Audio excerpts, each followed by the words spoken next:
I think we should get back to playing the video game now. Okay, so let's take a look at our shooters. I don't think we have anybody who's proficient at anything related to combat. If you have somebody who's bad at shooting, my advice is don't hand them a long-ranged gun. Give them something that is going to spam more bullets, because every single bullet rolls a chance to hit. So if they have low accuracy, your best shot is actually just more bullets. So like a heavy SMG is very good. An auto pistol, very strong in the hands of bad pawns, because even they can get something to hit. And hitting at all is better than missing.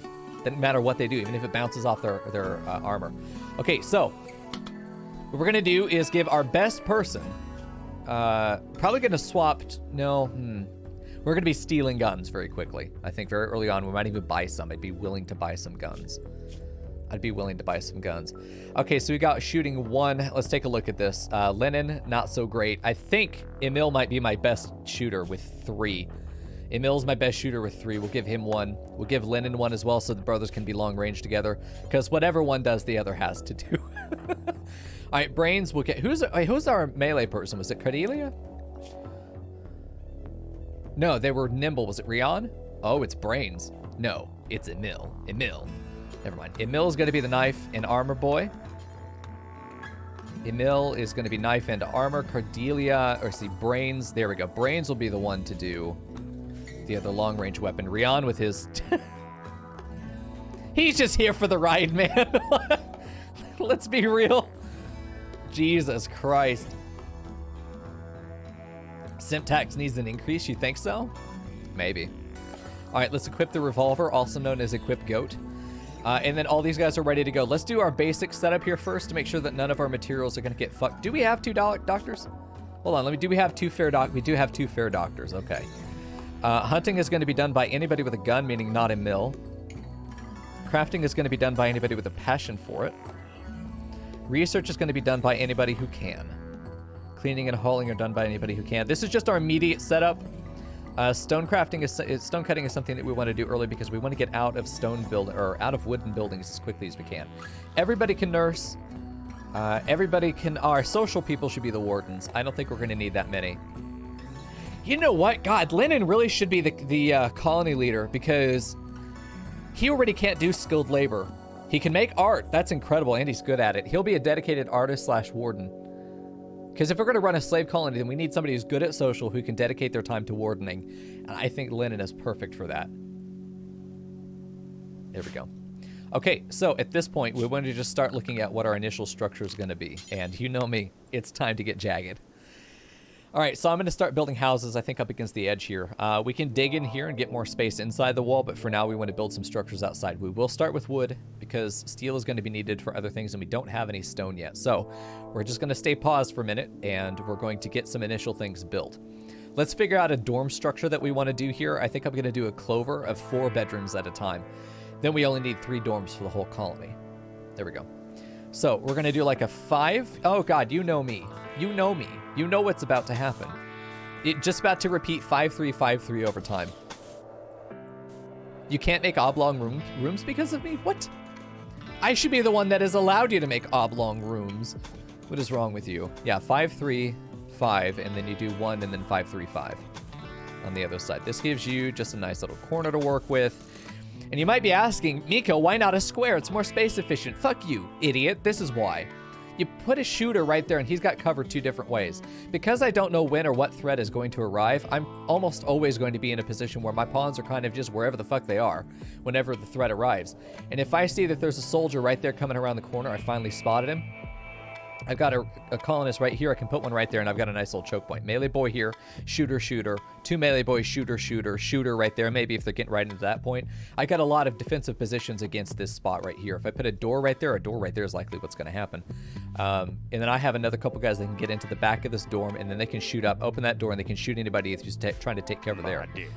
Right on my dick. Okay, always try and shoot him from behind if you can.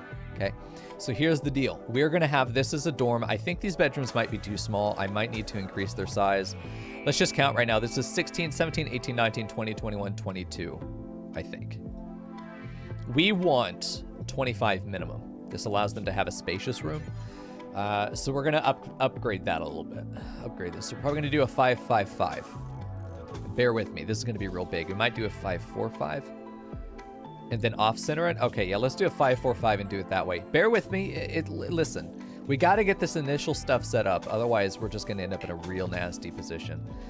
5-4-5, and then we end up doing this.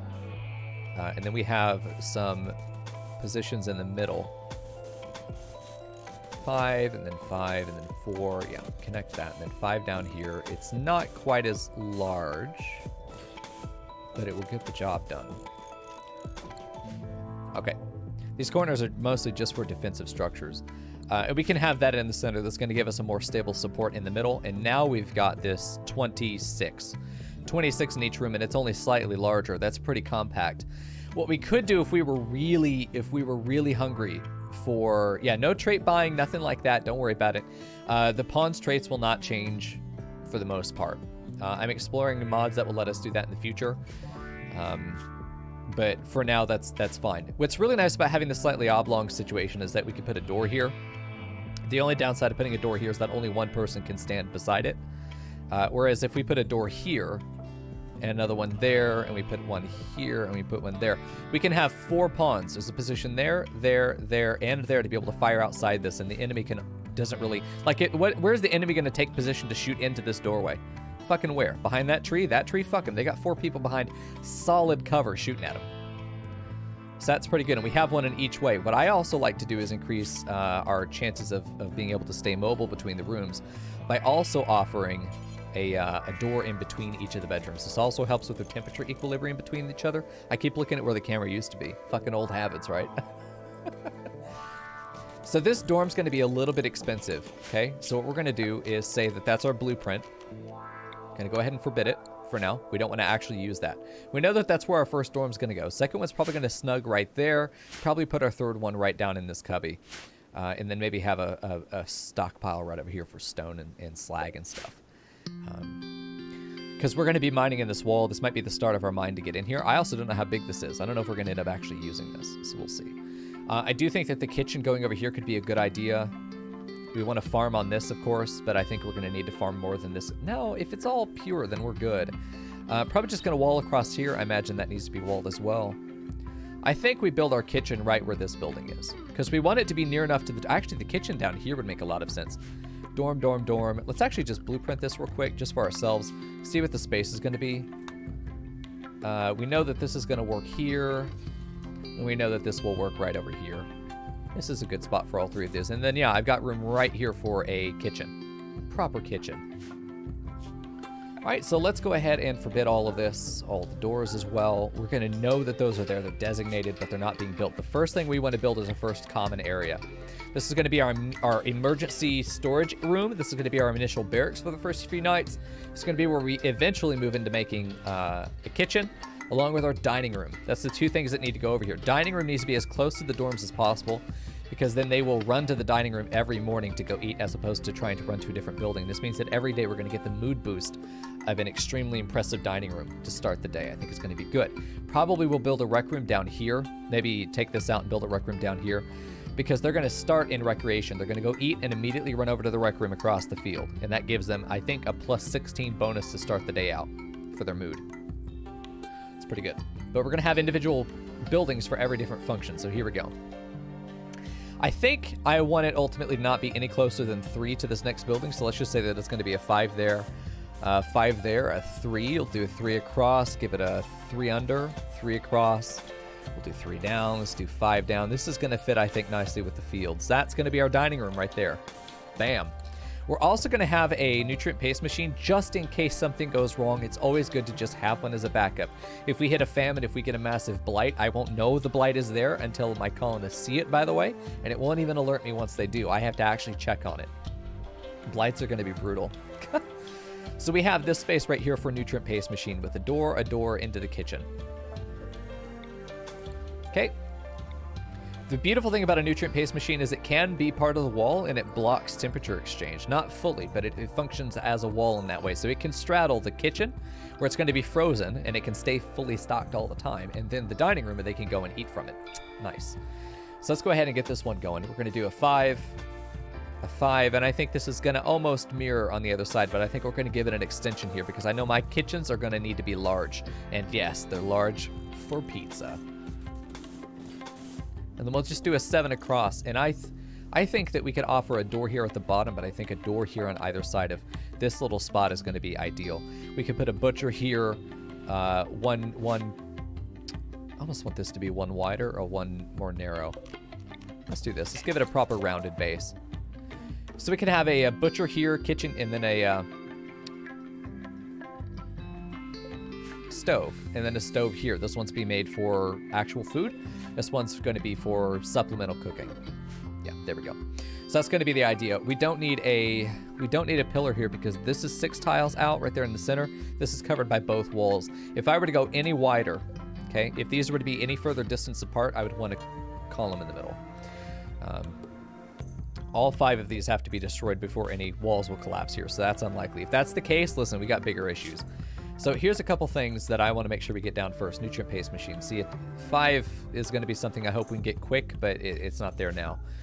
We're going to forbid it for the moment. I do want to get some of this stuff placed, and usually the first episode is going to be quite a bit of just planning out the colony, and obviously if we die, that's going to be real fucking sad, but I don't see that happening. The lower difficulty means that we have a little bit more of a breathing room as far as our wealth is concerned, and that we can afford to do things like this and enjoy ourselves. In general, I say you want as few doors as possible in the freezer, to the point that I think that I would rather just do this. I would rather just move that door away. It's going to make them walk 5 more steps to get to the kitchen, but it means that this building, it's going to be losing some heat to the walls, but the doors are where a lot of the heat is lost. The doors are going to be losing heat into a room that's only 70 degrees, because if it's 150 degrees out here, this will buffer that before it hits inside here, okay? So it's going to be good. So we're going to make sure that anything that's inside a room is going to want to get hauled. We're also going to preemptively haul anything that would get in the way of these guys. So we're going to select all of these over here and haul them. I think it's P? Who said P was the keyword, keystroke for that? The fuck? All right, we're going to have a zone over here that's going to be for, it's a dumping stockpile, but it is only for chunks. It's only for chunks. And dead animals. Dead animals. Not fresh, though.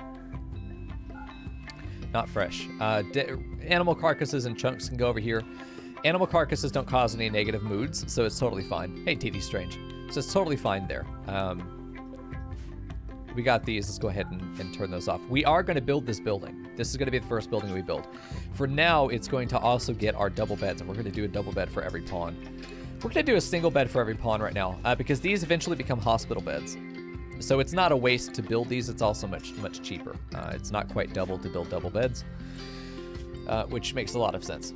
We are going to probably put in a standing lamp just so that they're not sleeping in darkness, because for some reason that's one of the worst things a pawn can do, is sleep in the darkness.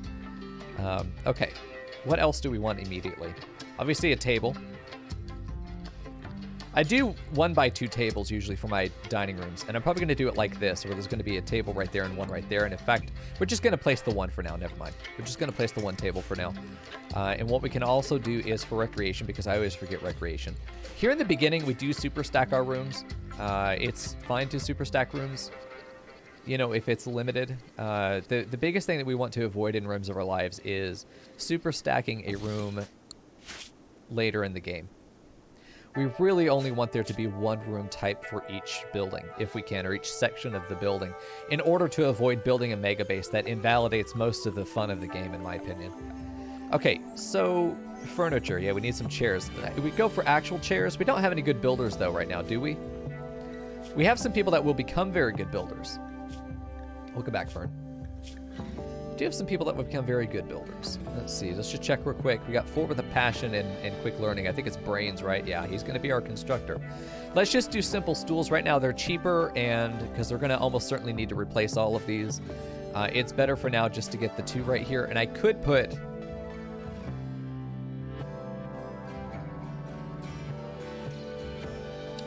the chessboard right there, put the chessboard here, and save these 2 stools. I think I'm going to go ahead and do that. We'll move it over later. In the early game, the biggest thing you can do is try and be efficient. The faster that you can get into an established state where you have your basic needs made, we're going to be able to cook food. We're going to be able to keep everybody happy throughout the day. They have a dining room, they have a bedroom, or at least a decent barracks. The sooner that you can get to that stage, the better. We're going to also now put in our basic needs, which is going to be our first stove, which is going to go over here. And then, hey, Rion. Hey, Ryan. You and me are gonna be best friends forever. I agree. But dude, you full in the Rito today? Nice and cozy, I hope. Thanks everyone for being here. I'm glad you are with us, and I hope you're enjoying it. All right, so we are also going to need a basic manager desk. We have Colony Manager as a mod, which just takes out some of the tedium of having to micromanage your wood supply and some other parts. It allows me to automatically manage animal populations as well, domestic animal populations. It allows us to go ahead and say, hey, we're low on food, let's go hunt, without me having to pay attention to it. It's the exact same thing I would do, but it doesn't get distracted. So that's the point. It does take pawn labor to do, which is one of the most interesting parts of it, why I feel like it's pretty good. You also have to set up the policies, but it's fine. Let's get a butcher table down. Wherever the fuck it is. Just a basic one. We don't care about electric right now. We're going as cheap and efficient as possible. We need it to be functional. We don't need it to be good. But we don't want to use a butcher spot because I think we lose 25% of the meat. I can't remember what the rate is, but you lose a lot of the meat if you do it that way. We still have colony management. Nice. This is from the old days, right? Yeah, look at the green screen on there. Shit. Okay, that's what I looked like when I was just done teaching. I looked miserable, didn't I? Oh my god. Now, this is what I look like when I'm high on streaming and doing what I love every day, so thank you, everybody. Okay, we also need a research bench in there. Hey, Husky. Hey, Hi. Husky Doggo and I. You and me are gonna be best friends forever. Yeah? In New World Season 1. That's right. It is Season 1. We want a research table. I don't think I'm going to build this immediately. We are going to put that probably in the rec room.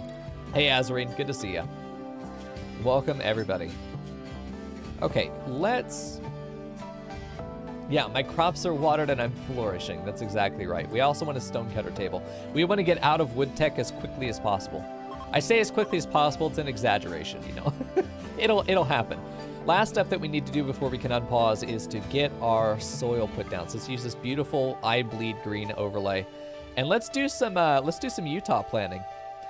What I mean by Utah planting is we're gonna just sort of put in some blocks, and things are gonna fill out where they go, and it's gonna look a bit like the United States.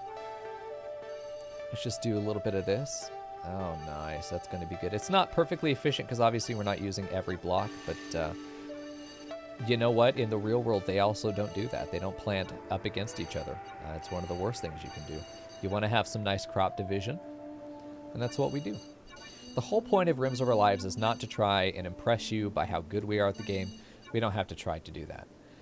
At the end of the day, what we're trying to do is make the most interesting experience possible and show you how successful Ludian has been in creating a story generator. So we really pay attention to the narrative of the colony, to the narrative of the colonists as they develop. We try to find their personalities, and we follow along with all of their wacky hijinks. And I think that's enough planting for now, especially because I don't think we have a very good grower. No, we don't at all. Everybody will help growing. Only the people who are even decent at it will help with the harvest. We need a grower. We need a dedicated grower. And I think it might end up being Rion. Not surprised. Okay, so we also have vanilla food expanded and vanilla farming expanded, so we have a variety of plants that we can do. I just like the variety. A lot of them are pretty similar to each other. Peppers are very much like rice, except that wild animals will not eat them. I think that's what that is. Onions are immune to blight, but otherwise they're pretty much like potatoes, so it's pretty nice. So we are going to do our rice. Actually, another tip for efficiency. The farther the distance from the kitchen, the longer the grow time should be. So we're going to do our pumpkins out here. We're going to do our corn out here. Actually, no, there was an answer. I think corn was better because it had better fertility sensitivity. 100%. Whereas the pumpkin, I think, was a hardier plant, but it did not respect the fertility as much. Yes, fertility sensitivity is only 50%, which means it's only getting half of the buff of the fertile soil. So we're not planting pumpkins out here at all. We're going to plant actual corn. Corn, probably 2 sets of it. Fine. we could also do some tomatoes out here, which would be fine. Should be good. That or we do our medicine. I think we do our medicine out here. Medicine will not grow in the winter, but it won't be killed by the cold, which is very good. We can't plant it yet, but we want it there once we do, and that's pretty much about as much as we need. Corn, I might want a little bit more corn than that ultimately, so I think I'll plant a second segment over here. I think this will be enough corn. That if we can get that out by winter, maybe 2 harvests of that, maybe. Yeah, we'll get some cornbread. Don't worry about that. Over here, I want to do cotton. Cotton takes a while.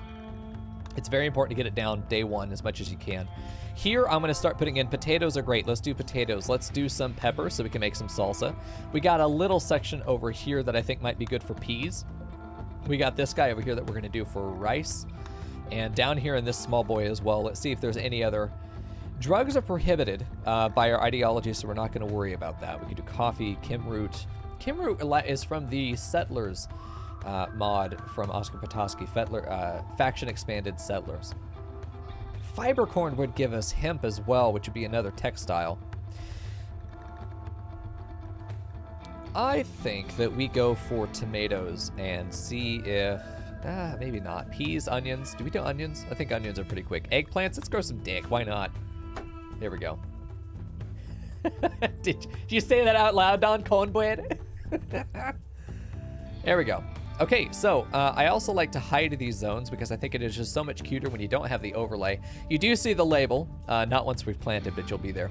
Yes, coffee counts as a drug, as does tea. They're counted as recreational drugs, and we don't consider them like drugs because they're mild and they're positive effects, and their addictiveness is not detrimental to the pawn.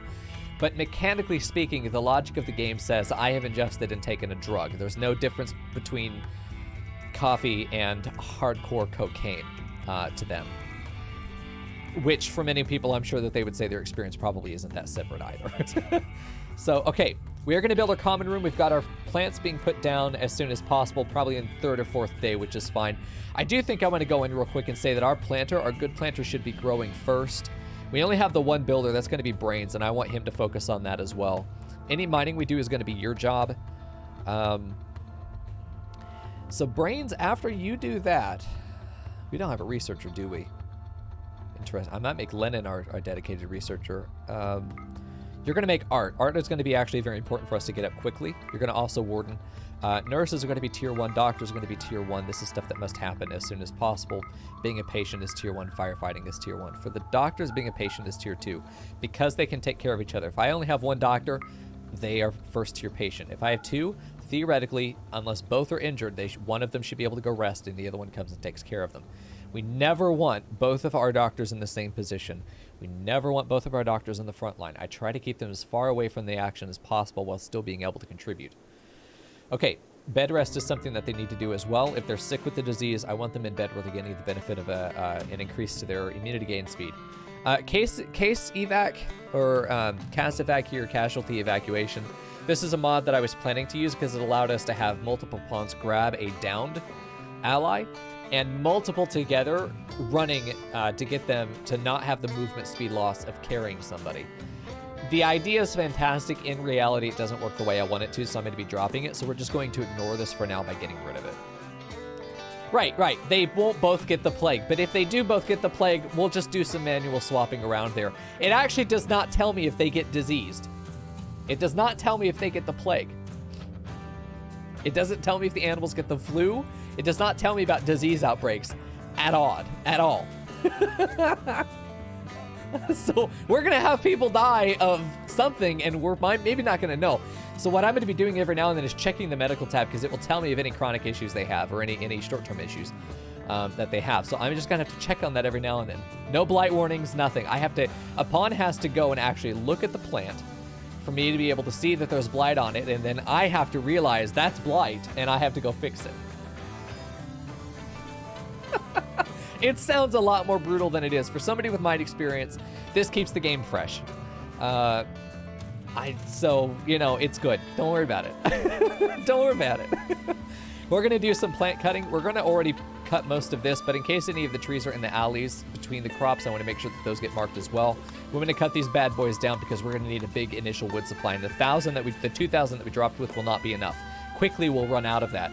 There's one more thing that we got to get set up and then we can go. I know I said that about the planning, but I'm a fucking liar, so here we are. Okay. Last thing that we need up is some power supply. And what we're going to do initially... Oh, research. I forgot to tell you about that. Part of what we do to get us a quick start, ironically, I know, is to start off with 10 researches. Random, though. They're random researches. I do not get to... I have a limited choice. We have a mod called Limited or Semi-Random Research. It gives us a selection of 5 random researches, and I get to pick 1 out of 5 10 times. It will re-roll a new one every time I pick. And then I also get to start with battery for free. Okay? Because otherwise, there's no way to get a colony started. And I can only choose to research whatever the colonists suggest. These are the colonist interests, and I get to pick from their options or things that they're interested in what to pursue. But this also includes things like, it's not listed here, but I also have prop mods or prop researches, and sometimes these will take up one or some of all of the 5 slots that I'm available, and I'd have to choose between like vehicle props and decals and shit that don't really do anything, but they're so fucking cute. It doesn't progress our colony though if we do that, so there are some duds in there that we could get into some sticky situations. So we want to be researching hard from early, and on we go. Is there a mod list somewhere? Just peachy, soon there will be. Not tonight because I'm playtesting this version of it, but there will be a full roster for you to see all of the mods we're using in a Steam collection, and then I have a save file that I will share with you at the end of the stream as well. That will give you the proper load order exactly as you see it here tonight. So there we go. Okie dokie. So let's get that going. We just need power. So we're going to get battery for free. Let me go ahead and do that. It's part of the rules. We're going to start with main. Battery, unlock with debug. Start with battery, and then we start with 10 researches. And I think gas extraction is probably the most valuable here.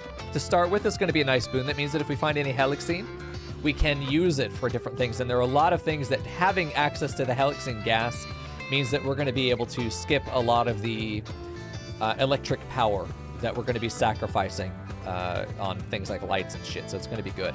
Okay. So we're going to go ahead and take this one. It's our first. Our second is going to be hydroponics. We cannot not take hydroponics. Third is going to be...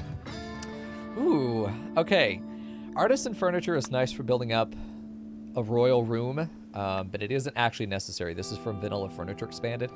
In the vanilla game, you have a royal bed, which is enough.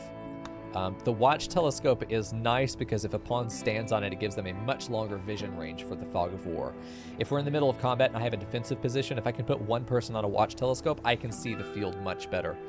I do think that getting the prerequisite to waste disposal is going to be incredible for helping to keep our base clean without having to spend the labor to sweep constantly. Modern furniture is my third choice here. Fourth is going to be, I think, basic electronics here to be able to get us up to radios for moods. God, rugs are nice though. Monuments are really good for art as well. Pemmican would be good if we don't get packaged survival meal. I would want pemmican.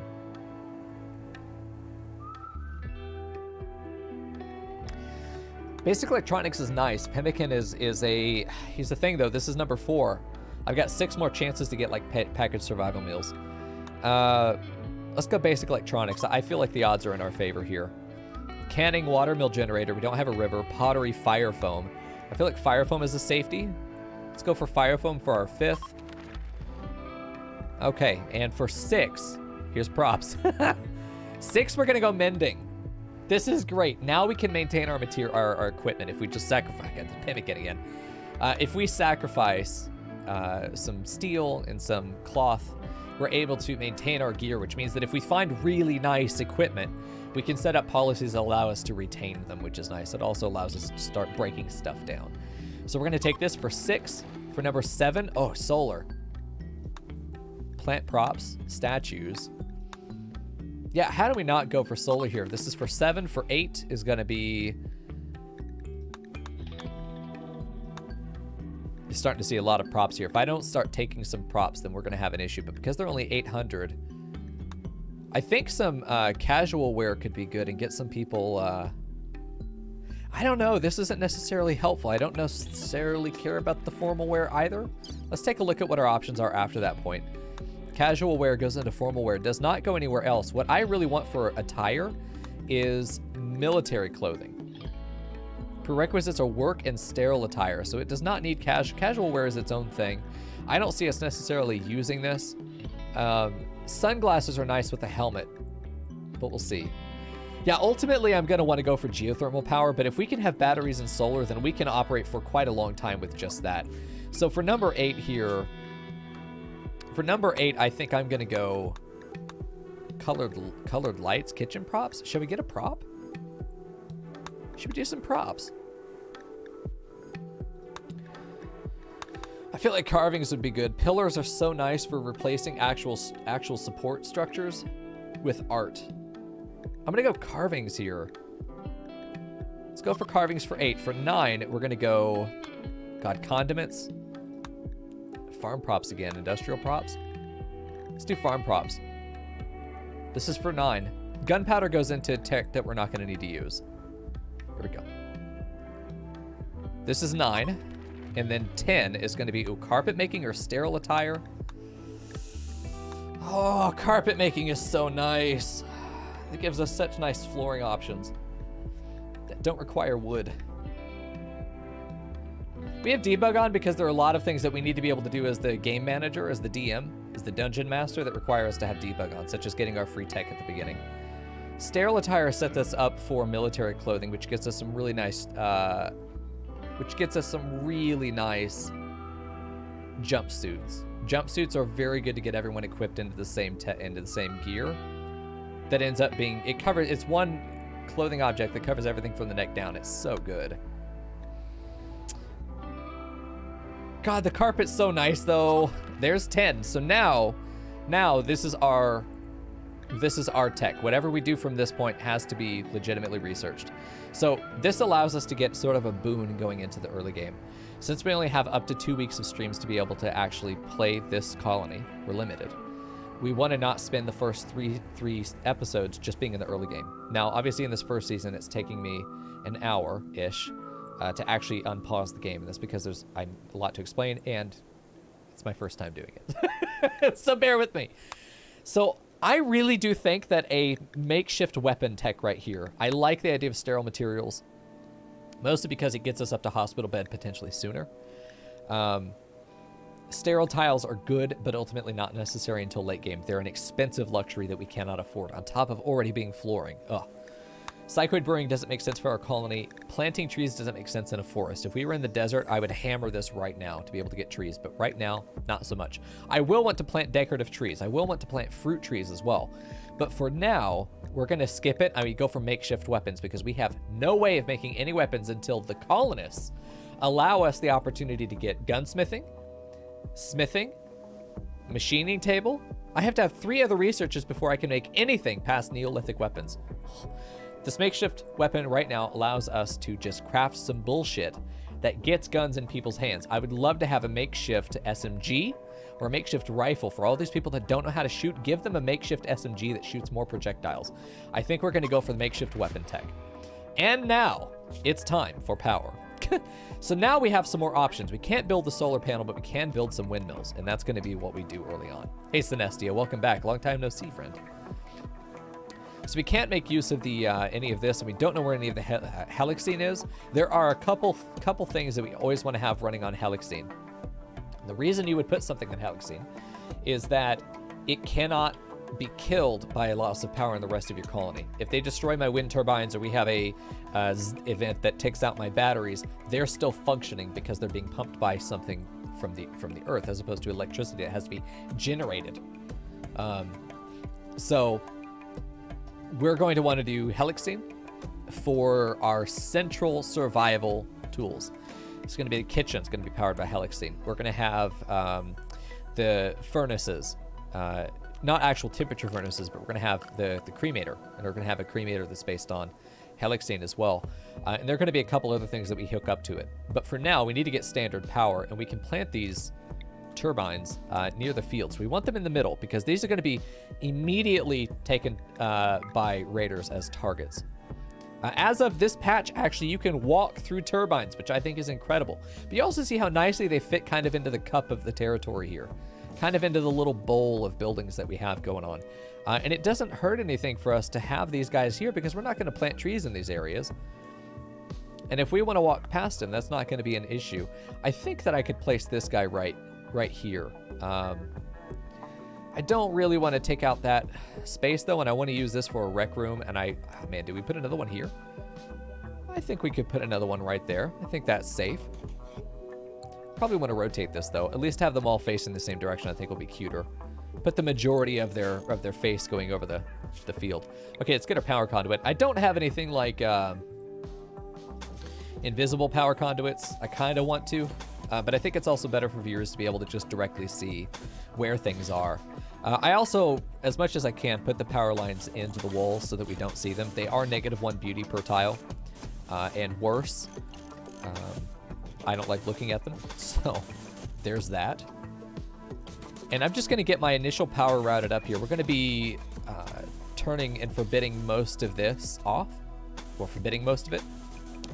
But from now, we want to just make sure that we have that put down there for a plan.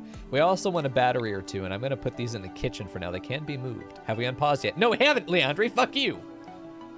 This building's going to get built pretty quickly. I'm going to put this, right now, we could do 2 batteries. It's enough. Could do a larger battery, but this gives me some flexibility to be able to place them in different areas. Okay, so now let me grab these guys. Select all of this extra stuff and forbid it. And select all these power lines and forbid them. We only want to build the stuff that we are really prepared to need to use. This is also too much. Let's go ahead and get rid of that one. We really only need 2 to begin with. And then we just have to hope that they blow enough. As soon as we get 6 building ability, we're going to start putting solar panels. And I might do 1 solar panel alone. Or I might do a cluster of 4. For now, I think that we're going to do is like a cluster of 3, and we're going to put them right back in here. And then that's going to have to be good enough. Right back in this cubby is a great spot for us to put some solar panels. It's going to be protected. I can put some fencing up or a different wall if I want to. The raiders will go for it, but I can make sure this area is blocked off pretty well. There we go. Okay, it's time. Can you believe it? Unpause. And off they go. I can turn this thing off. We've got the work set up, their medical set up. All this is good. Let's go ahead and get their recreation set up. We want to give them 3 hours as soon as they wake up. We're not going to force them to work. We will do recreation 3 hours when they wake up, and they'll do 2 hours before bed. Now, the way that the schedule here works, and I think a lot of people who play this game don't necessarily realize this immediately, but this doesn't necessarily say when it turns 6, you immediately go do recreation. What's going to happen is when they go searching for a job, I finished my task, I need to go find a new thing to do now. When they go and they search through, they're going to check their schedule, and if the schedule says recreation, they're going to prioritize their needs. Then when they get to anything, they're going to prioritize work unless they're badly in need. So we put guaranteed recreation in the morning because this means that their recreation, their comfort, their food bars are filled as soon as they wake up, so they've maintained themselves and their needs, and then they go to work for the day. We can force them to do work throughout the day. This is where I differ from someone like Frackle, who also streams RimWorld on Wednesdays, and you should also be watching him. I differ from him in that I do not force them to work on the schedule because I find that the flexibility of allowing a pawn to go and have a second dinner if they need it and maintain themselves if they do have a dire need, I find that that ends up creating a happier colony. Less productive perhaps, but happier, and in the end, that's what I'm going for. All right, we're going to go ahead and set these things to haul so that they're out of the field. They'll be actually, you know what? No. Cancel that. Hold on. Cancel these. I still want to chop those trees. Fuck that. Fuck you guys. But we want these, if I show you where the zones are, they're going to move these out of the field to the nearest open spot. Because we left a space between each of these fields, what's going to happen is they're going to start lining up these rocks here in a line. Do you know what else that could be used for? Have you already gone? Yep, that's right. We turn our field here into a defensive position since it is in the open. We have our buildings for cover facing south and facing this way if we hit behind this door. But now we also have some defensive positions out here for ourselves. It's going to be really good. I'm excited. We have the goat. It's almost certainly going to get killed. I just want you to know that. The goat is a meme. It is a female, though, so I'm probably going to keep it because it'll give us milk. But I'll have to find a pin. They are currently in recreation time because of the schedules. So now they should be going to work here now. Here soon. There we go. And they're just going to go off and do their jobs. Goat name? Okay. Who wants to name the goat? His name is Marquis. Should we just name him? I don't want to name him Coco. You know what? Fuck it. We're going to name him Coco. That's his name. Let's see. Coco. We got Coco. So I've also got your titles here. You can see your weapon and as well as your title. And I can change this to whatever this is right here. So Lennon is going to be, what is he? He really is the warden. And this is mostly for the viewers so that you guys can see sort of what their role is in the colony just really quickly. He's going to be a miner slash... Yeah, he's a miner, isn't he? With crafting? He's also a crafter. He's going to be a crafter. She's going to be, I think, primarily a doctor. That's it. She's just going to be, let's just give her a gracious name. She's going to be Doc. Okay, Brains is going to be a miner, but also, he's also a crafter. Honestly, he's probably our primary crafter. I'm going to name him Builder right now. He's a primary builder. Brilder, as they're often called in Sweden. Okay, Builder, and Rian is going to be our grower. Okay, perfect. So now everyone has an idea of what their job is going to be. Yeah, fuck you, Frackle, for being quiet. How dare you lurk in my channel? I demand everybody have at least 500 messages per stream or you're banned. There we go. Getting some stuff built. Look at Brains. He's fucking going for it. I would like to get him out of that blouse, though. I have to say, though, an afro with blouse is a hell of a combo. I mean, you've got a look there. I'm not going to say whether I think it's a good one, but I will say it's a look. Oh, he fucking botched the construction. Stop it! That cost us a component. We can't afford to lose those. There's Helixine. It's right there. That's not far at all. So some Helixine right up to our northwest. East. Not bad. And this wall just continues. We're going to have a nice little cup here of a good right half of the map that's just us. It's just us. We didn't get our beds built. Some of us did. Brains, the smart one, decided to build a bed for himself before nightfall. At least he's fitting his archetype here of the Brainiac, the productive Brainiac. I think he's the only one here with common sense, let's be real. Cardelia choosing to sleep with an X over her face. Trigger happy greedy slob. I mean, that makes sense for her. Lennon cuddling up with the components. I would too, honestly. What is his background? He was a child spy turned into a medieval minstrel. I would be pissed off at everything too. Jesus. He went from spy to bard. He did a class change from rogue to bard. Can you imagine that? Let's speed 4 through the night and hope we don't get attacked. Speed 4 is very dangerous. I will often, if there's a threat on the map, I won't know until it's whacked my dudes 2 or 3 times. Obviously, as you can see, they still can detect something around them while they're sleeping, which is very generous of the mod. Once they wake up, you'll see the vision pop out again. What I like is that, to me, it's very clear around what can be seen right now and what has been seen in the past. It doesn't stop me from building out here or looking and exploring things. In the past, I fucking knew he was gonna botch it. I knew it. Level 5 in construction by destroying. You played Jenga and you lost and you leveled up anyway, Brains. I'm proud of you. I also hate you. That's 2 components wasted and 100 steel down the drain. Completely wasted there.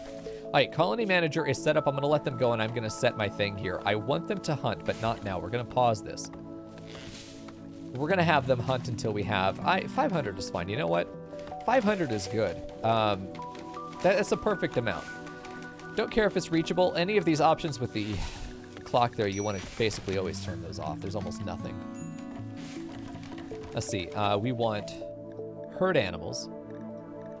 We want herd animals, yes, but not explosives. We also want to pick up a couple small boys. Let's see. Turkeys are great for hunting, and that's pretty much it. That's usually the only other one that I turn on. This is a safe hunting option. These guys will not fight back. You can hunt anywhere, unforbid these corpses if they go down, and manage that. I am going to immediately pause it, though, because I don't want them to actually go out and do that. There we go. Perfect, perfect. And then we got this. Yep, that is the Brains. That is the Brains. Yep, that's him. All right, we're going to have a clear turbine option here for trees and everything else that can be grown that's going to block wind. Whole lot. Fuck off, dude. There we go. Anything that blocks wind is going to automatically get managed to get cut so our turbines stay effective. Next up, we're going to do actual wood logging. It's going to be everything but the animatrine. And then what we want in here is at least 2,000 wood at all times. We are going to count everything on the map, though, because what will happen is they'll get designations to go cut logs.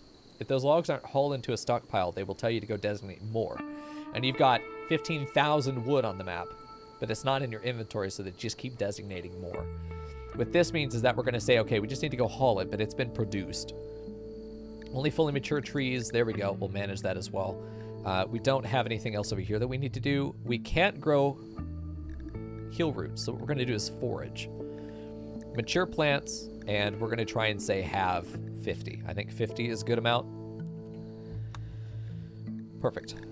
That's sort of our basic. That will keep your colony running for the most part. We've got 2 batteries and not quite set up with the power because for whatever reason I forbade that. He is the brains behind it all.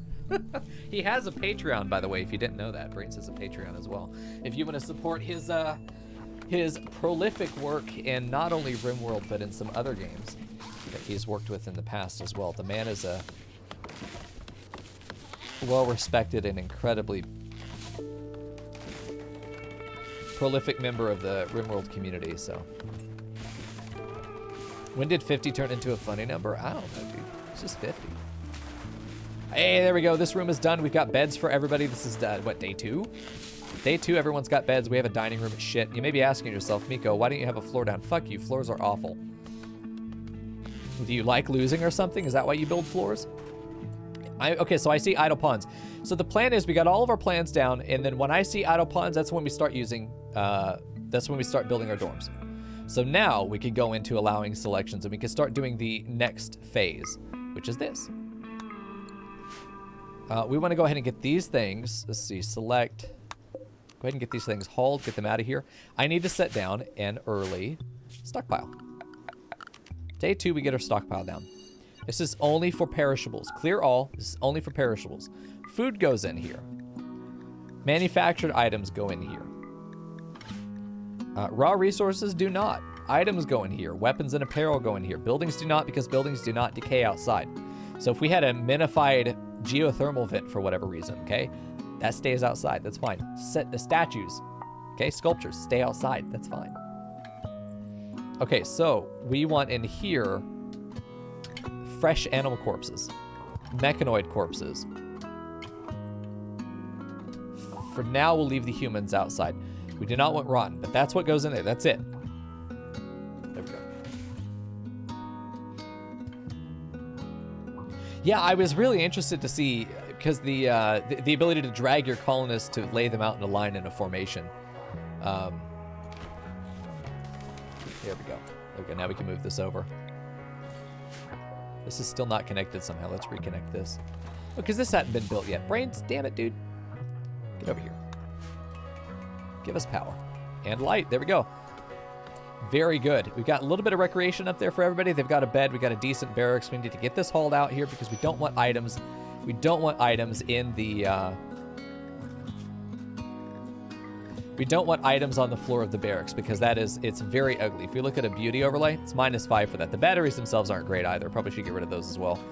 Move them back onto the other side of the wall. But my point stands that you want to try and have your barracks be as nice as it can, as early as it can. And it just kind of saves you a headache. The nicer that this barracks is, if we can get it to slightly impressive. One statue would do that, by the way. If we could get it to slightly impressive, then we'd be in a very good space.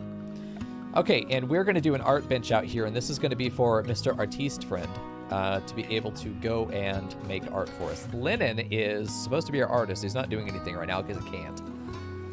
Yeah. If you could manage, we could put him on research. So now is the time for us to make a research bench. And I'm not sure where I want to put that, to be honest with you. I'm probably going to stick it in somebody's bedroom for now.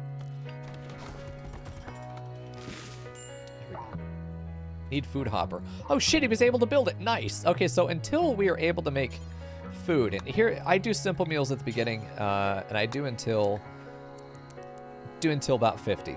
However, I'm going to make sure that it has a specific range, and I'm going to move the camera to where you can see why. All right, look there in the top right. I'm going to do a range here. We want to guarantee okay? That we always have food in this. Because we will actually bring ourselves to starvation if we're trying to make meals when we could get by just having nutrient paste, right? We want to make sure that our range is only taking food from immediately around the bench and is only able to take food out of 2 hoppers in this case. Usually I place these on opposite sides. Like I'd put the grill down here, and then it can only take from up to this point. So I put all my food storage here, but I prioritize having things stored in the hoppers. That way that this machine is always functional. If somebody can't, or doesn't need to, or doesn't deserve to eat actual meals, we can always feed them. This is what feeds the prisoners. This is what feeds us. But this also feeds us sometimes. So we're also going to put it pause when you're satisfied. We're going to cook from 25 meals back up to 50, but they're not going to be in there cooking every time someone needs to eat. Hey, wizards. So we're going to do that. We're going to go ahead and have it just drop on the floor whenever they cook. We want them to be cooking as fast as efficiently as possible. So that's the idea. This prioritizes that these are always going to be available. We're going to go ahead and get. We really don't need that many. Let's just do these 3 for now. And once those are in, we're going to put those on This isn't needed right now. Let's turn that off. Let's prioritize having food right now if we can. We have plenty of survival meals, and there's more on the map too. We just haven't found it yet. There's more out there that's scattered, including components. It actually is an incentive for us to go out and explore a bit. There's a bit of, oh shit, who dat? Visitors are leaving. They just got here. Oh yeah, I need to set down a trade spot. It's one of the very few boons that we get is having a trade spot. And this is going to be where, in an area, hopefully, that we're going to be able to see very frequently. I had no idea these guys are here. They're already leaving, unfortunately, so I'm not going to get to trade with them. Goodbye, Orange. I mean, maybe you can catch him. Lennon is our trader, right? Who's our trader? Who's our best ward? It's Lennon, yeah. Get in there. See if you can catch him. You can, okay. He doesn't really have a decent weapon, so it's not really worth doing it. We can sell a skirt, though. That was a Mills, by the way. I want everyone to know that was a Mills skirt.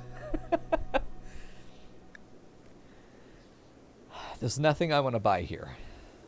Getting 150 silver off the bat, though, is going to be so good because once we get an actual trader. Jesus, Brains, he's so fast.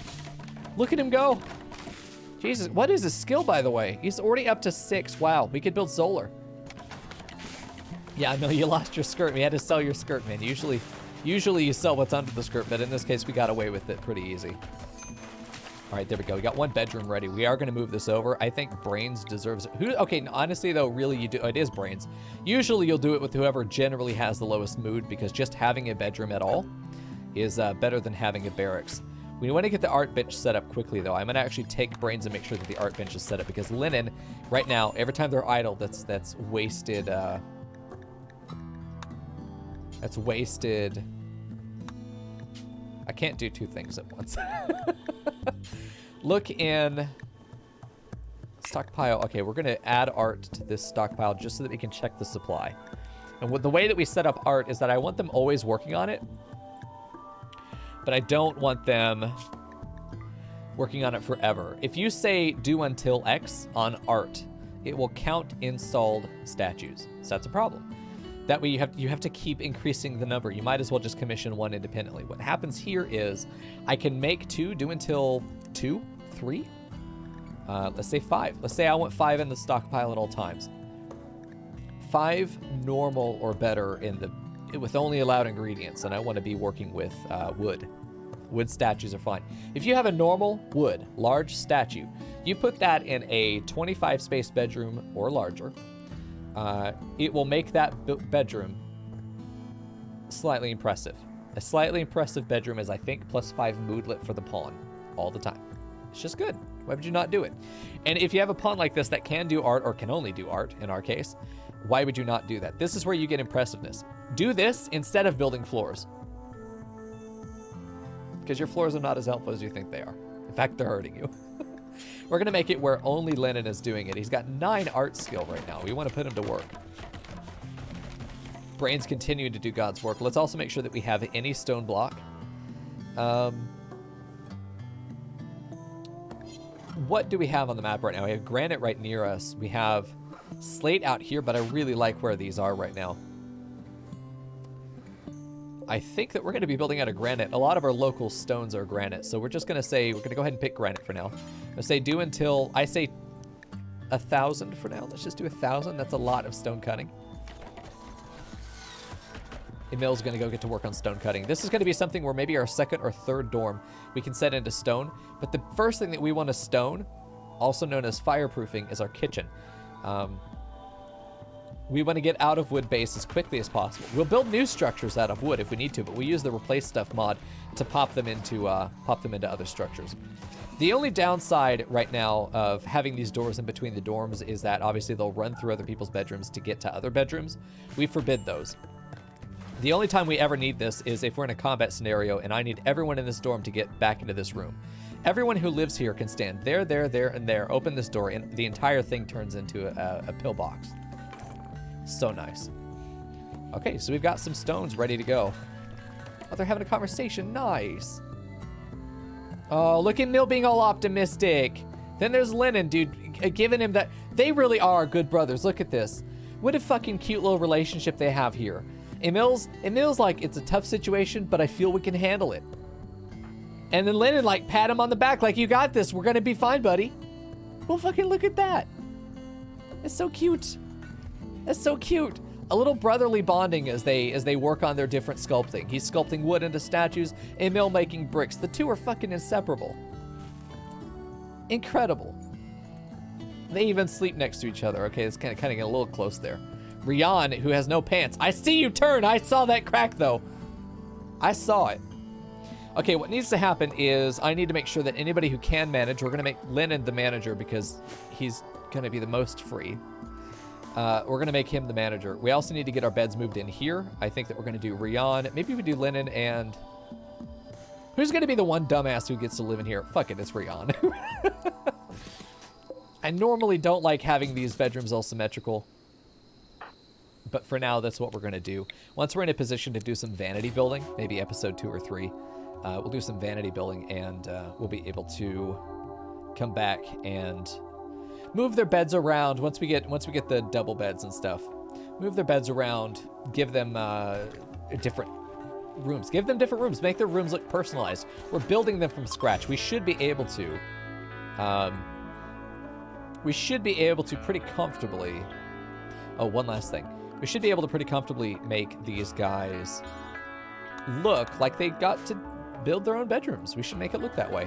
We put them on auto attack mostly because what needs to happen, I need to shift these guys around so that their weapons are selected. Melee on the far left, sniper is inside, and then decreasing in range as we go to the right. Okay, beds are moved. We've got bedrooms. This is it is considered a bedroom. It's awful though. And I think it's because of this right here. The beauty is, it's ugly. It just lacks beauty. And I think it might even be a not great bed. No, it's a good bed. Damn. Oh, Brains has the poor bed. Look at that. What a generous kind of guy. The first bed he built, the shitty one, he's keeping it. It's not as good as everybody else's, but maybe it's just because he feels sentimental toward it. What do you guys think? Maybe he's a simple kind of guy, and we would think this is a shit bed. Maybe he just likes a bad bed, you know? You ever consider that, chat? Okay, on the butcher, we butcher creature forever. If it can be butchered, it needs to be butchered. Do we have a cook? We don't have a cook. So here's what's going to happen. We're butchering, and anyone can do it. We need a cook, we need a grower. Badly. There we go. I'm going to leave the stone blocks over here. This is going to be an area that we can keep the stone blocks. Raw materials, raw resources, stone blocks, great place to have it.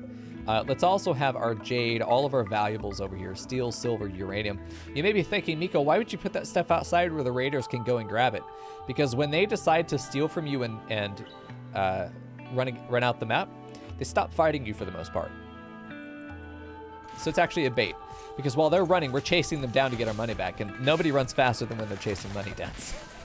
So there's our first statue. It's a normal wooden one. We're going to put it right here in the middle. It's going to be a good spot for it.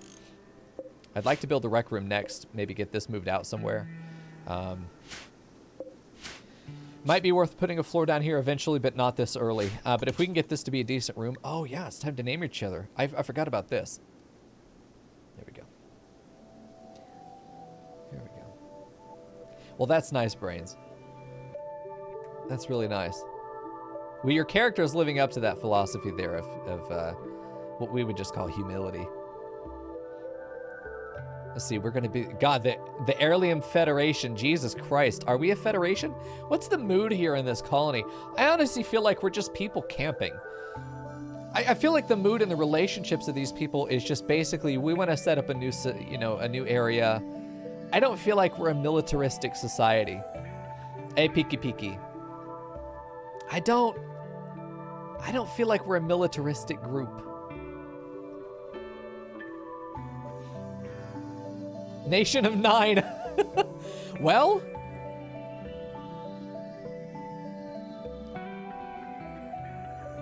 it kind of makes sense though. We really, I mean, we believe in a non-physical God. So it doesn't really exist, but it's still there. The Nation of 9, I think that's us. Maybe we cap our maybe we try to always have 9 slaves, you know? Yeah, and I like that we're a nation, but like we don't take pride in that fact. We're a nation in the sense that we're organized. We're not a nation in the sense that we give a shit where our flag stands. This is our home. This is it. We're not imperialistic in that way. I really like that name. How often does that happen? We could be Akkala. I think Akkala as the capital of the Nation of 9. I like Akkala. I think Akkala is a good name. We're going to go with that. This will be the story of Akkala, the Nation of 9. What a name. What a name. And look at these guys. They're working so hard. Brain's not so happy right now. Let's take a look at his needs right now.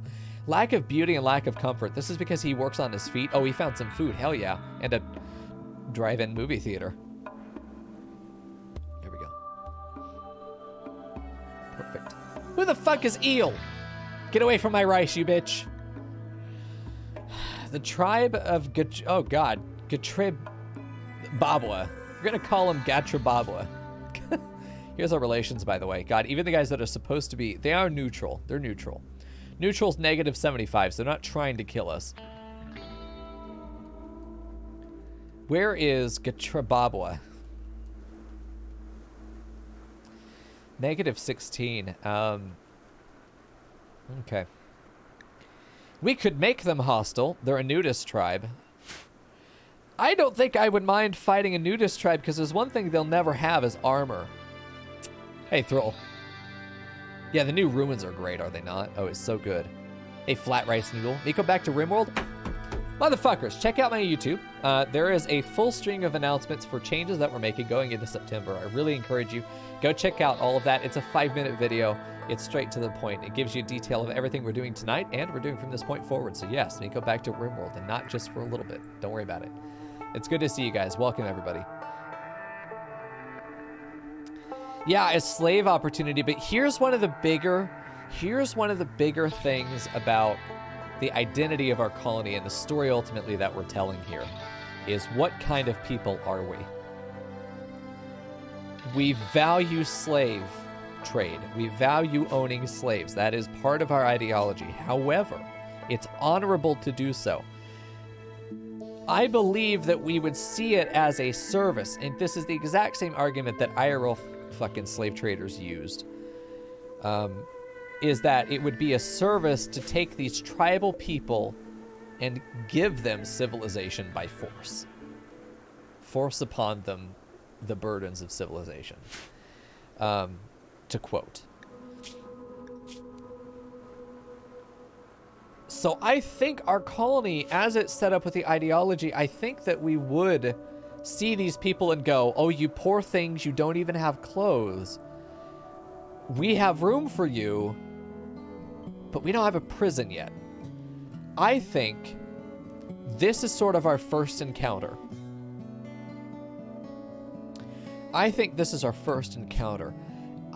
Jesus. He's schizoid, unfortunately. My God. I think this is our first encounter. Jesus, they're both good fighters. He would be a rebel, though. Look at him. These would be terrible slaves, both of them. I think this is just our first encounter. This is where we say, oh my, you know. And then after this point, if they get downed, you know, we don't have a conflict with them. This is a choice where we can sort of diverge our own timeline here. Do we make the first strike? Yeah, let's take a look at their ideology. Let's see what they believe. Let's take a look at their ideology. Tribal Neo-Zen. Nudism. Fully nude for both male and female. Otherwise, they don't really have much belief.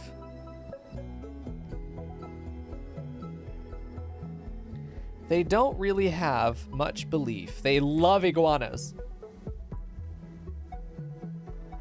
They love iguanas. Who doesn't? I'm gonna make a decision here. Gameplay wise, if I was just playing to win, I would take both of them down, and if they survived, they'd be turned into slaves. Free labor. Free labor. As it stands right now, it doesn't make sense for us to jump on them and be hostile. It makes more sense to me for the story of this colony that our colonists are going to be amicable, even if we look down on them. I imagine we would be condescending. I imagine that the pawns would not necessarily be welcoming, but we would not be hostile. They are just visitors. There may be more. Coco's on a fucking adventure. Who knows where he's been? I think this is a first encounter and we let them go. If they're only passing by as well, because if they were actually visitors, they would stop out here, but they're just passing by. I think this is a perfect first encounter for us. We know, oh shit, we're fighting. Hello? Who's shooting? Who is shooting?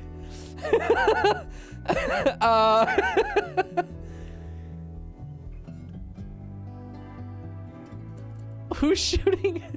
I think we have our first threat here, but like... Oh! They're blue. Wait. Oh, Jesus, nice gun. What? They're not tribal at all. This dude's got a fucking dragon off. What? That's not tribal at all. They all have like 15 shooting. This is incredible. Is this to offset the fact that they don't have clothing? Is this like a specific thing that this particular tribe is going to have incredible gun stats? Why were they shooting though? Oh God. I feel like the gunshots, I mean, because if you remember the old days of Rims of Our Lives, we had the rules of engagement where I had to hear some type of gunshot. I had to hear something that was suspicious before I was allowed to engage. Well, now it's not a house rule. It's literally how the game functions. I don't know what's out there, and I'm fucking terrified that it could be a legit threat. It might be someone shooting at Coco. I don't know. The little fucker probably tried to steal something, pickpocketing it out there, and then they're just gonna shoot him. Would not be surprised. My dick. I don't know if my gun's out there just shooting random people. Maybe it will be. I feel like the gunfire's over here. Maybe it's up here? Maybe it is this. I don't see anybody shooting though. Let's pull north. Let's have Rian go check on Coco. Brains, you're gonna be our eyes out there, brother. Oh boy. They're shooting, it's right, it's gotta be right over here. Hold on, is it down here? It sounds like they're hitting metal. Nobody's hunting, no. We don't have any hunting orders right now. Yeah, but you know how now we have to ask this question, right? We have to ask. We don't know, we have to ask what's going on. And not knowing, this is the interesting part. Let's get up here by the tanks. It sounds like these guys are fighting somehow. Yeah, they are. So there's an actual threat up here. Let's support them. Because if they go down, we get free slaves. Let's get like behind. Oh, look at that. It's beautiful. Lennon needs to move to right here. Is this like a manhunter rabbit? Is that what's happening here? Carrying a dead rabbit. What the fuck are they doing? Oh, is that just manhunting animals? Or are they a hunting party? Looks like these guys are just a hunting party. They are just hunting. Who knew? They didn't tell us. I think this is a beautiful first conflict. We are expecting a threat. We see these tribals with suspiciously good guns. Where did you get that gun? Walking through our territory. And then we start hearing gunfire, not knowing why they're here or what they're doing. So we rally the group together because we don't know what it is that might be out there. We think that they have run into a raider. So we're running up north to go and find whatever threat there is and maybe support or at least have an opportunistic position to make a decision as to how we're going to respond to the situation, only to find out that they are they're hunting on our territory. I think that this is a fantastic initial conflict with them. Are we going to fight them? No. But knowing now that they have raised our alarm and we believe we're going into our first big point of conflict and we're going to have to fight for our lives here, maybe here in a minute. They're just hunting on our territory. I think that's a good diplomatic issue for us to have to resolve with them. Now, there's no in-game way for me to go and like call their homeland up and just be like, hey, stop. I don't know if I can dismiss them. Can Lenin dismiss them? That would be excellent if I could just say, no, get the fuck out of... Hello? What is this? A battle axe, Emil. Equip your destiny. I could kill these guys. And I know how I would do it too. Emil would go and punch Rat. Lenin would go and punch Ostrich. Brains would go and punch Eel. Meanwhile, Cardelia and Rayon are shooting the shit out of Eel. Then they're shooting the shit out of Ostrich. Then they shoot the shit out of Rat. I'm gonna make a note here for dismiss hunting party or conflict with hunting party. Diplomatic conflict with hunting. Because that would be nice for me to be able to say, stay the fuck off my territory. Most questions are rhetorical. Yeah, most questions that I ask are rhetorical. Yeah, where are they storing the gun? I think in their hands, Shabby. Also, good to see you, Yed. Well, anything that they don't take with us. Anything that they don't take with them is left for us. The spoils of their hunting. If there's only one left on the map, maybe we'll... He's going for that rat. You know, I have to wonder, Emil, who's going up here, is this the opportunity? Because I don't think those other guys are on the map yet. Ostrich, the fast-learning schizoid with 15 fucking shooting. I'm terrified of this guy. I'm honestly terrified of this guy being a slave because if he turns on me, he's better than all my other pawns combined. 9 melee and a double passion. Fuck's sake. With crafting passion, with mining passion. We will never, okay, here's another thing I think for this colony, the house rule that we need to do is that we will never integrate tribals into our society in any way other than a slave. So he would have to be kept a slave. Yeah, a little bit of role-playing with the pawns. Yeah, if you're looking at the play guide, Lennon, absolutely. For anybody who has a pawn, if you want to do a little bit more invested role-play with them, and help to design your character, you can. There are some limited things that I'm going to be doing anyway, but if you want to take a hand at trying that out, take a look at the RimWorld Play Guide, which you can do with Command ROOL, Rule, Rims of Our Lives. And if you look in that, you go to the 4-player section, and then you should be able to use the outline on the left and just organize down to, or jump down to the section where it tells you what you can do once you have a pawn. They're basically just me offering you some control over the character that you've claimed without going too crazy. Okay. I wonder if we take our first slave here. I have not used the slave mechanic at all. I have no idea how it works. So this could be a good opportunity for me to learn. And we have a free warden with Lenin. We have the space to be able to keep him in a room too. We'll just give them rooms. I think we do it. I think Emil's gonna fight him, and if it goes wrong, he's dead. Well, not Emil. Emil's not going to die from Ostrich. I think Ostrich is going to get his ass beat. But I think Emil's going to do that if he can get to him in time. He might... Jesus Christ, what the fuck? Is there more hunting being done? Or they just shot this guy and didn't actually put him out of his misery? I mean, honestly, that's even worse than what they were doing. All right, they just come in and shoot something and try and get out. I don't think there's any way that he does it. I can't arrest him. I don't want you to arrest him. Oh, we could just right-click and arrest. I suppose that's also possible. Lenin would have been the one to do it. He got out. Okay. But we have made the attempt. We just weren't in a position really to capitalize. But I think that that's the most interesting thing is now we have a solid relationship with those guys. I'm dying.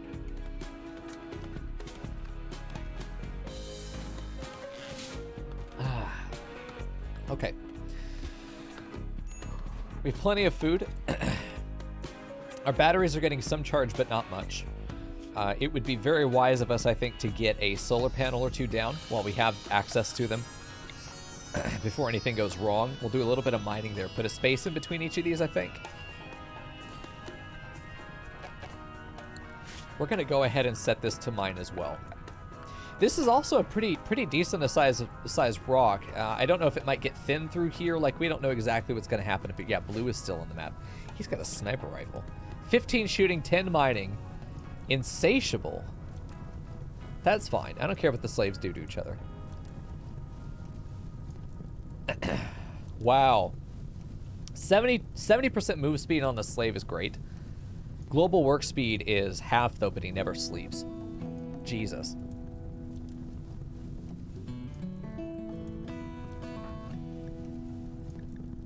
I wonder if... Oh, Emil is mute. He doesn't really talk. He only talks to Lenin. Oh, that's cute. He can't social, but he'll social with Lenin. That's nice.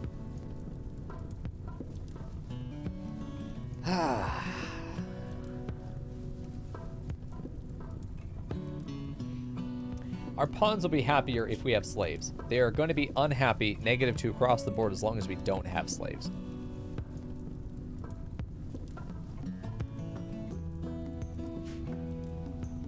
I don't know how many more there are, and this is this is what I'm wrestling with.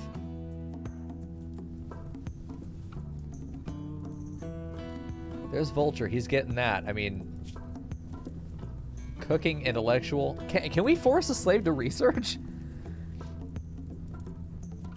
Can't do dumb labor. He could cook. He could force them to cook for us. I mean, obviously, would you want your slave cooking for you? That's what I suppose.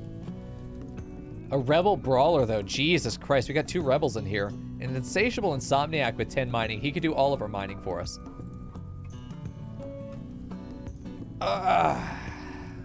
I feel like if we make the wrong call here, like, not doing anything doesn't hurt us, but if we do it and it's wrong, we are in a big trouble. I'm gonna get Lenin and Emil up here. I don't know what he's fired at. Where's his kill? Is it this? Is that his kill? No, he's alive. What is he going toward? I'm gonna follow him for a bit. I'm gonna see if there's anybody else on the map. See if there's anybody else who's down here, or if he is alone. Because if he's the last one on the map, then nobody else can retaliate. I don't quite see what he's killed. Maybe he's moving into position to attack. I think Lenin will have a 100% chance because of his social, and we can arrest him, but we need to make a room for him. Let's give him this room. It's currently unowned because they haven't claimed it yet. This is only like, day 2? Day 2. Yeah, making slaves smarter would be a great idea. That's not in our best interest. Let's go ahead and make this for prisoners. We will reduce his will and then enslave him. Prisoners you have to keep locked up all the time. With slaves, you just have to keep them intimidated. Lenin's going to get up here. We're going to see what blue is going for. Pawns named blue, by the way, have bad luck, in my experience. Emil's just looking at him. I think this is that Quentin Tarantino movie moment where you just have these 2 characters that they both know what's about to happen, but nobody's moved yet. Classic Tarantino. And they're just walking past each other, and they're just looking. They're waiting to see who's going to make the first move here. We will have a collection on Tuesday, Synestia. Yeah, for anybody else who's wondering, all the mods we're running, I'll have a collection for you ready to go on Tuesday. I'm making sure that it gets through tonight without any crashes or serious bugs, and then I'll share it with you. Enemies also work on Fog of War. That is a good thing that I need to share with you guys. The enemy, and it's an option, you can turn it off, but the enemies are also forced to act on Fog of War as well, which means that if I notice there's an enemy but they haven't seen the rest of my colonists, I can send the alert out to the rest of my colonists who can go into back rooms, and the enemies are not allowed to act on that knowledge that I have those colonists there, which means that we can do proper ambushes. So I don't know if they're going to know if I've taken him, if it's out of Fog of War. The way I understand it's going to work is that the tribe will know he's missing. They'll blame me for it because I was here. They'll put 2 and 2 together. So I'll get the negative there, and then they'll turn hostile. I don't know if other if because of that mechanic, I think every other tribal unit on the map will then turn hostile because their faction is. That's what I'm thinking will happen. So let's get Lennon up here. Mill's gonna follow. We're just walking together, brother. That's all we're doing, just walking together. And of course it's Emil and Lennon who are doing this. I didn't even realize it was these two. It was Emil because he's melee, so he's gonna be the best person at melee arresting. Lennon, because he has the warden skill, is gonna be the best as well. I have to wonder if Emil just like let out a very distinct whistle there and Lennon came running. I have to think that that's what's happened here. And then Lennon is going to be the one that actually takes him. Well, the angry people on map will still be hostile. They'll still go through like a general targeting of coming toward the home zone.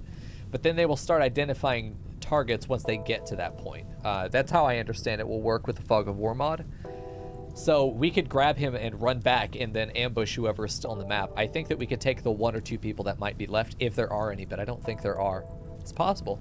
We'll see. If we make the wrong decision here, then I think we might lose some pawns. Yeah, the Brain and Brawl Bros. That's what these guys are. I mean, this is the whole point of Rims of Our Lives. We're not just playing the game. We've got characters here, like real characters. We've got some really interesting dynamics going on between these guys, and that's just so cool to me. Lennon, you're going to go ahead and arrest. I believe that we are in a decent enough position that we could defend ourselves if we had to. I don't mind making an enemy with the tribals because we're certainly not their friends. And he is a good pawn for us to be able to take and force into mining because he can do all of the components, all of the steel that we need. He can get us a bunch of rock. We can have him dig out his own jail cell. I think this is prison. This is the prison. This is the prisoner barracks. This is the slave barracks. Prediction? If we know that we have a threat on the map, then yeah, at that point we'll do a prediction. For this, I don't think it'll need to do any issue there. So he's been scooped. The scooping has happened. Group of travelers are passing by. Fucking hurry up, Lennon. Don't let them see our crimes. Please. So because we have a road, I really like having roads because what's going to happen is whenever you have visitors or caravans, they show up at the start of the road and then they go to the other side. Their pathing is pretty predictable. They're going to follow the road. If we build alongside the road or potentially on the other side, we may expand over to this side of the road. What I like about that is a few things. There's a narrative that follows the road. It always does. Having a road in every colony is something I always want to do. Just because it seems like it's going to make a lot of narrative value for us. There we go. Slurp up the naked man. Yeah, handle with care. That fire is fine. It won't touch us. Hopefully. By the way, we do have the minimap, but we are not using it until we have the comms console. And once we have it, it only allows us to find our colonists, show structures, and it will detect any other humanoid pawn on the map, but it will not tell me whether they're friend or foe. So I'll see like a bunch of people popping off the edge here. Oh, that could be a trade caravan or it could be a raid. But knowing that the road is down there is part of what helps. We also need to turn this on now because this is what's going to allow us to feed our new slave. Even in a video game, it feels very weird to have a functioning slave trade. It's one of those things where there's a lot in RimWorld where I can just sort of overlook it. But this is one of those. I don't know how I feel. Look everywhere. We're going to put you in stockpile 1, and that's what we wanted to change over with the art. This way that even though we have one installed, it's going to say that we don't have quota met. So we have our simple meal 0 out of 25 because we don't have a cook. And so that means we are going to be working off this after we run out of packaged survival meals. Okay, so what we want to do here is Lennon's gone, and we want to confiscate his weapon, actually, which is a sniper rifle. It's poor, but it's a sniper rifle, and it's not bio-coded. Go ahead and... Oh, he also brought us 10 food, which is nice. None of this is refrigerated yet. It will be soon, but not now. We need to get better power supply. Get these guys up, and then maybe we can afford to have 1 or 2 coolers. Yeah, remember, we can't see these guys. I have no idea what's going on in there. And I have had prison breakouts happen where I just go into the prison and the doors have been busted down and there are no prisoners in there anymore. Or they just slipped out in the night or something and I never caught them. I didn't have cameras up or anything that would have helped me notice them. So we do have to have wardens go in and check with them every now and then. So what we're going to do right now is go ahead and immediately enslave as quickly as we can. Only 0.9 will. There we go. Are there roofs over the solar? For now, right now, yes. But what we're going to do is remove this roofing, and then we're going to remove this roofing as well. Once we get up there to mine that. Then we'll put a wall in here and a fence. So maybe we'll put a fence back here, but we'll probably put an actual door right there. Maybe we'll wall these in. I do wish there were functional fences in the sense that it looks like a fence, but it functions like a wall, not a fence. I do love that they added fences, though. But it would be nice if there was a proper wall that just looked lighter than a full wall. Something that couldn't be climbed. Spooky third night here on the colony, even though we're not playing particularly efficiently. Well, I think we're playing quite efficiently, but we're not. Oh, the spirit's been broken. Rian, the art teacher. Rian, the art teacher, came in and was just like, life is suffering and life is pain. We can give you a better life with less suffering and less pain. You just got to work for it. This guy's like, I understand that. He's probably not his first fucking rodeo. Let's be real. We probably have accepted a honeypot. One thing that we do need to build here, and I'm going to make sure that we get allowed. This is the RimWorld trailer music, by the way. I wasn't sure whether to include it. I hadn't listened to it all the way through. Where's this combat music, by the way? I'd love a full theme like that. I think there are only 2 combat tracks in the entire RimWorld discography. Soundtrack? What would you even call it? Whatever. All right, let's have that immediately go in. We want to connect it to the main grid. It goes in, it powers our thing there. Yeah, he's going to be forced to wear clothes. We're going to change his ideology as well. If he values slavery, then maybe he'll be okay with his situation. We've got Rihanna here. We do need a new bed. I think what I'm going to do right now is go ahead and forbid these other rooms and allow just one bedroom to get made for now. Let's go ahead and make sure that these power lines, however, are not forbidden, so that we can still get the power connected. What did I just hear? Sounded like a gerbil or something. Man-hunting gerbil. Coco, what doing? Don't go anywhere. Oh, he's so fast. If you look at the play guide, I've got some mod suggestions and requests in there that I wanna have, including an actual Coco mod, which I think would be just fucking great. Yeah, I want to wall this in sooner than later. Once we get maybe more of a perimeter, we can unwall this. I like the idea that the raiders are going to want to come into here and attack these things, because I can trap the shit out of this area. I can trap it very well. We've got some heat stroke as well. It might be worth getting a passive cooler for now. Heat stroke is going to be an issue because it's 102 degrees Fahrenheit outside, which is a fuckload.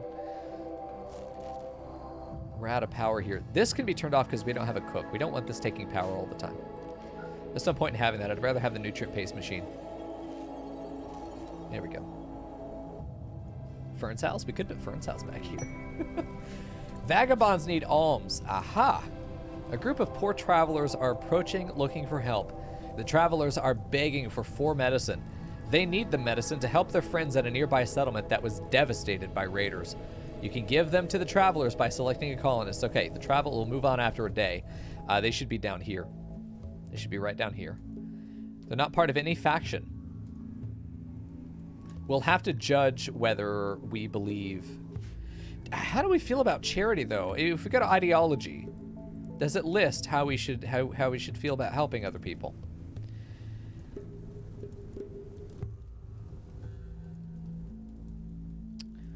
Doesn't seem to tell us anything specific there. Okay. Well, let's get Lennon out here. It would give us some... Oh, he's not out here yet. Hello? Were they just shouting? They're just yelling at us. Oh! Yes! Okay, blue's in. All right, so the way I understand this working is that he's going to have an amount of... He's going to have, yeah, an amount of suppression that we want to keep this as high as possible. He gets terror by... I need to make some statues that are going to scare the shit out of him.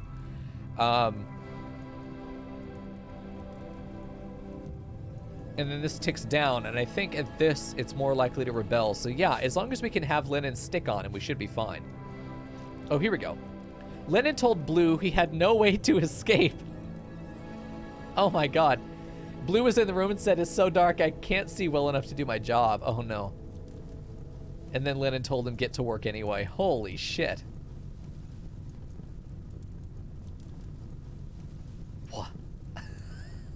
What a life he lives. Okay, so this is going to be for prisoners. We're going to move it over to 2-4 slaves so he has a room. We're going to make this his later on. Actually, we're going to make this one probably a Mills. And we're going to make this the slave room, and the slave can only get out of here. I don't know if rebellious slaves will open forbidden doors, but the idea is we're going to forbid those 2 doors so that he has to pass through Emil's room to get out. I think that that's a hell of a bargain. Yeah, Emil's just like this on the door all the time. Just like this. And there's a peephole from inside his room that he can see into Emil's, and he just sees that real close fisheye lens. Where are you going? Jesus. All right, keep building. We don't have anybody. I think that means he's overheating right now. Would not be surprised if we have some heat stroke. It's a little bit heat strokey. I'm gonna put in, just real quick, we're gonna go ahead and put a passive cooler. It's expensive, but we can't really afford nice coolers yet. We could do a gas cooler, but we don't have that set up yet either. So I think for now it's just a temporary. It costs us some wood, but that's fine. Whoa, what was that? Something just blew up. I think the fire spreading is okay. It's not an issue. Oh, hi. Well, that's where these guys are. Okay, perfect. Let's get out here and... Who's the guy? These guys look... Okay, these guys look modernized. They don't look... Etheria. It said that they weren't part of a group. Oh, yeah. They are, though. Or no. It made them a faction to do that with. Interesting. Okay. A gay pyro. Loves animals, is good at art, and can build a lot of good shit. Hi. Let me go. What do you got? Drunken master, but also a teetotaler. This is back in his old days, and now, oh, I see, yeah. Okay, so he's a drunken, he'll fight like a actual god when he's drunk, but he's gone through his 12-step program to get over his alcoholism. Yep. And then here he is. Now he's preaching the word of the wrong god. Old archotechnics, god. Melee, social, artistic, naked. Cold inclined pyromaniac. She's gonna hate this. She's not very good at anything either. Lots of scars on that arm would need to be replaced. I'm thinking about whether I don't think we enslave them. I don't think we do. What are they equipped with? A knife? An axe? Jesus, yeah, they're actually kind of weak. They're actually kind of weak.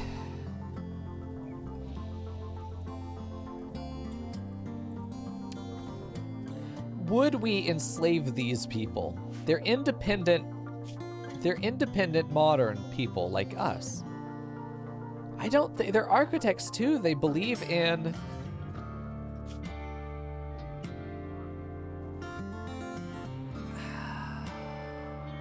They're modern. I don't think we would. There's a 4th guy coming too eventually. I don't know where he is. He's slower than the other guys. I don't think we would. We really need to call it. Really need to call it carefully too. Because if we balloon our population up too high, we don't want that to happen. But I also don't think that enslaving these 3 guys makes sense for us. We're not bandits. They're modern people. They're civilized. We're gonna trade. They're asking for some medicine. There he is. This guy. Lennon, go give him the medicine. I think we would do that.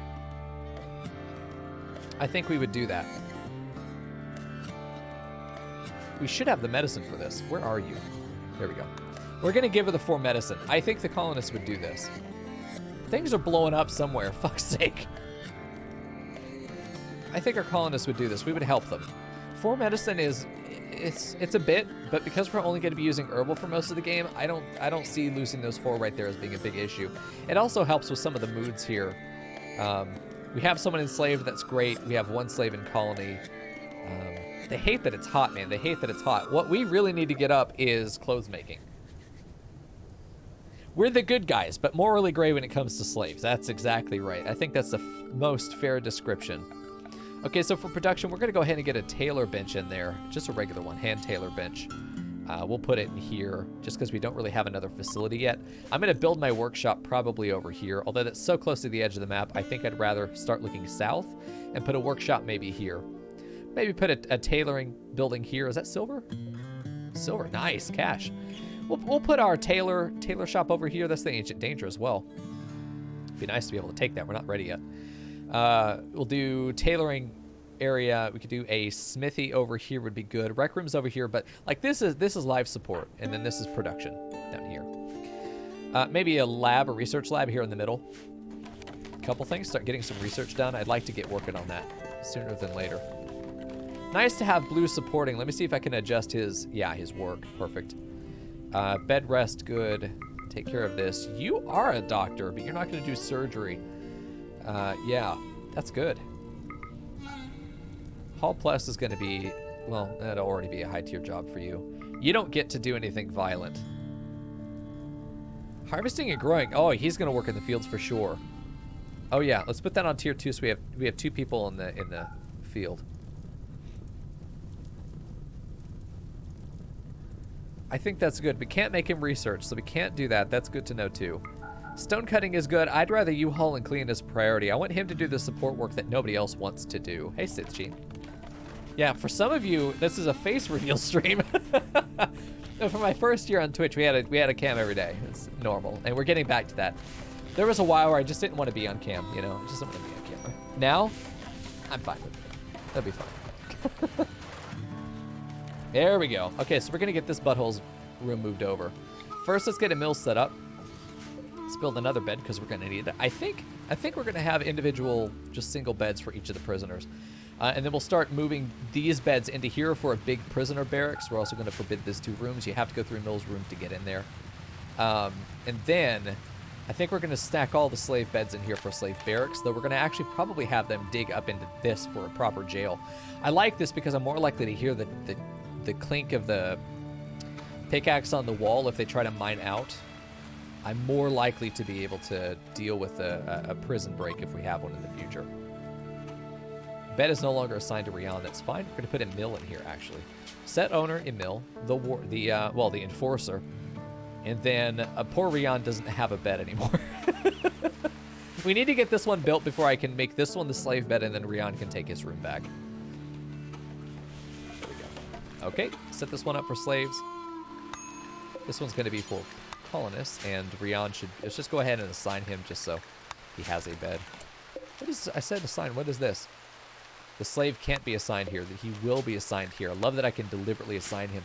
Can I deliberately assign beds to prisoners too? And will the wardens do prison transfers or cell transfers? That's a question for chat. Because before, what you would have to do is anesthetize your slave or your prisoner and then change the prison room over out of the one they're in and do it that way.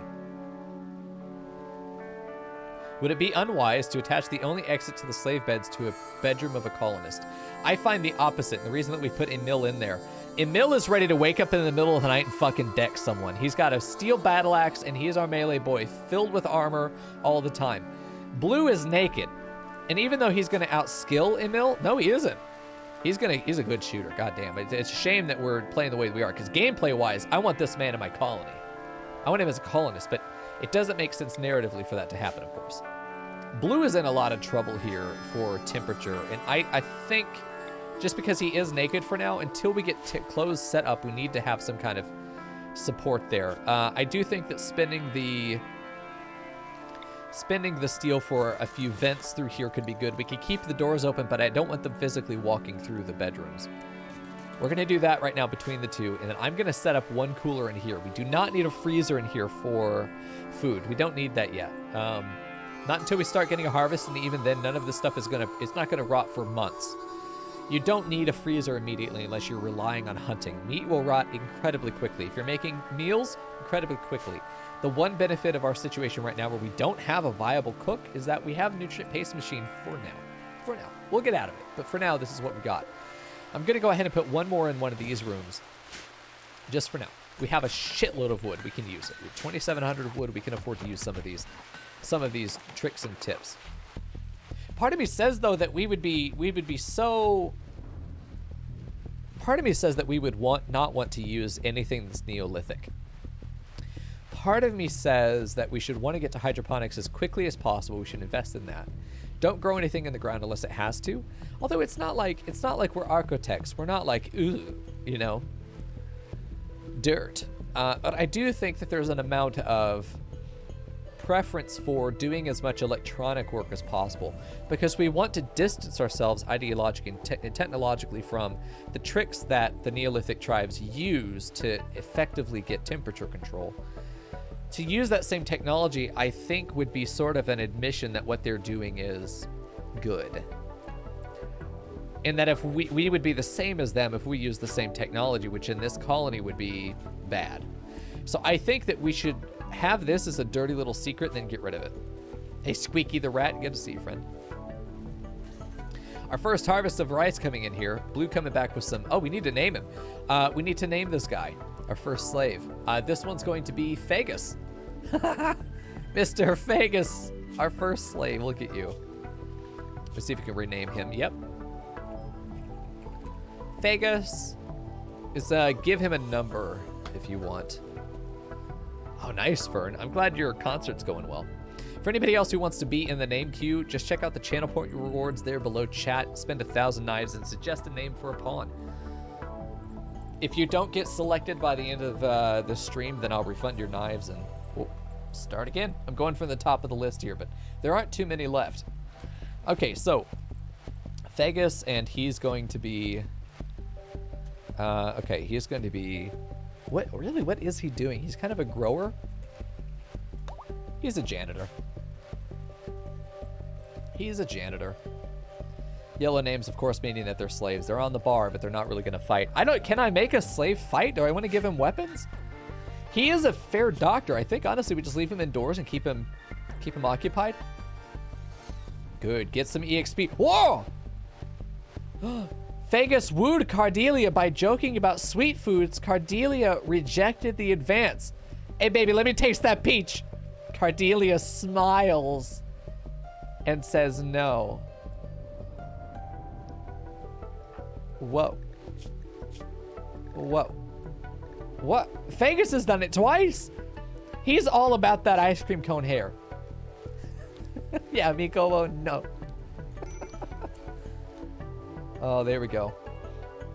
Emil's not having a good day. Hot, sweaty, hungry, too cute for his own good, doesn't know what to do with all that sass. He's eating though, so he should be a little bit happier here. This is why we put them in recreation, because during the workday they're going to get unhappy, and over time they're going to be able to hopefully get happier. Whoa! Shit, there's our first raid. Whoa. See? I don't know. I'm not going to do a bet on this one because there's no fucking way this guy ends our colony. It's our first raid. It's just one dude. They're a tribal. We're going to almost certainly be enslaving this person. A kind snob. Whoa. This is the kind of person that's really nice to you, but in their head, they're being really unnice to you.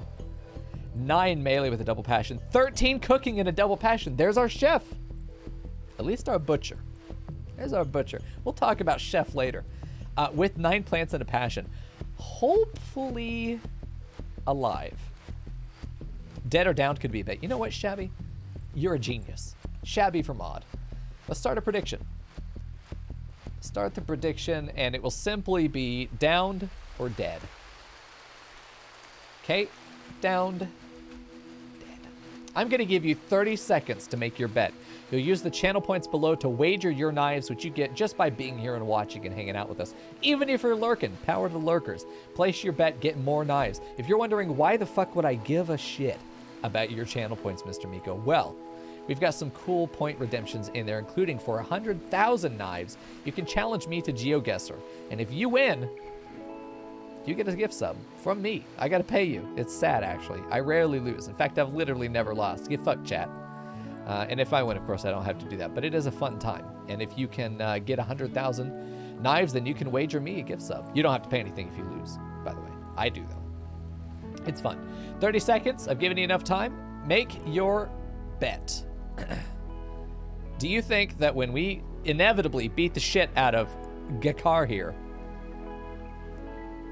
Is she going to be downed, or is she going to be dead? Aside from that one time I lost, bitch, I've never lost, Vegas. Prove it. It's not like we keep all of our GeoGuessr challenge rounds on YouTube. Hey, Mandalram, good to see you, man. Hey, Stoner, welcome, friend. I don't understand channel points because I'm old. I'll be happy to explain, Squeaky, if you want an explanation. So you generate these just by the amount of time that your channel, your account is watching the stream. Your watch time translates to channel points. We call them knives. These channel points can be used to redeem different things like unlocking emotes, even if you're not subbed to the channel. You can use my sub emotes just by using your channel points. Every 24 hours you'll have to renew it, but you can use all my sub emotes, the best emotes on Twitch, for free, and I encourage you to.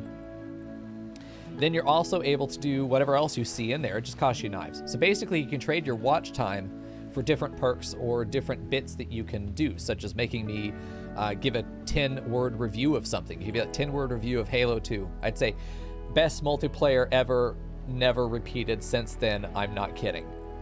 That would be my 10-word review of Halo 2. So Shabby's gone all in. The reward, the outcome is chosen. 74% of the points have been pointed toward her death, as opposed to 26% of the reward saying she's only going to get downed. Let's take a look at our summary real quick. Who do we got? The biggest spender right here is Shabby with 5,000 knives saying that she's just going to get downed. We've got almost 9,000 here from Emil saying she's going to die. Interesting. We'll see. All right. Time to engage.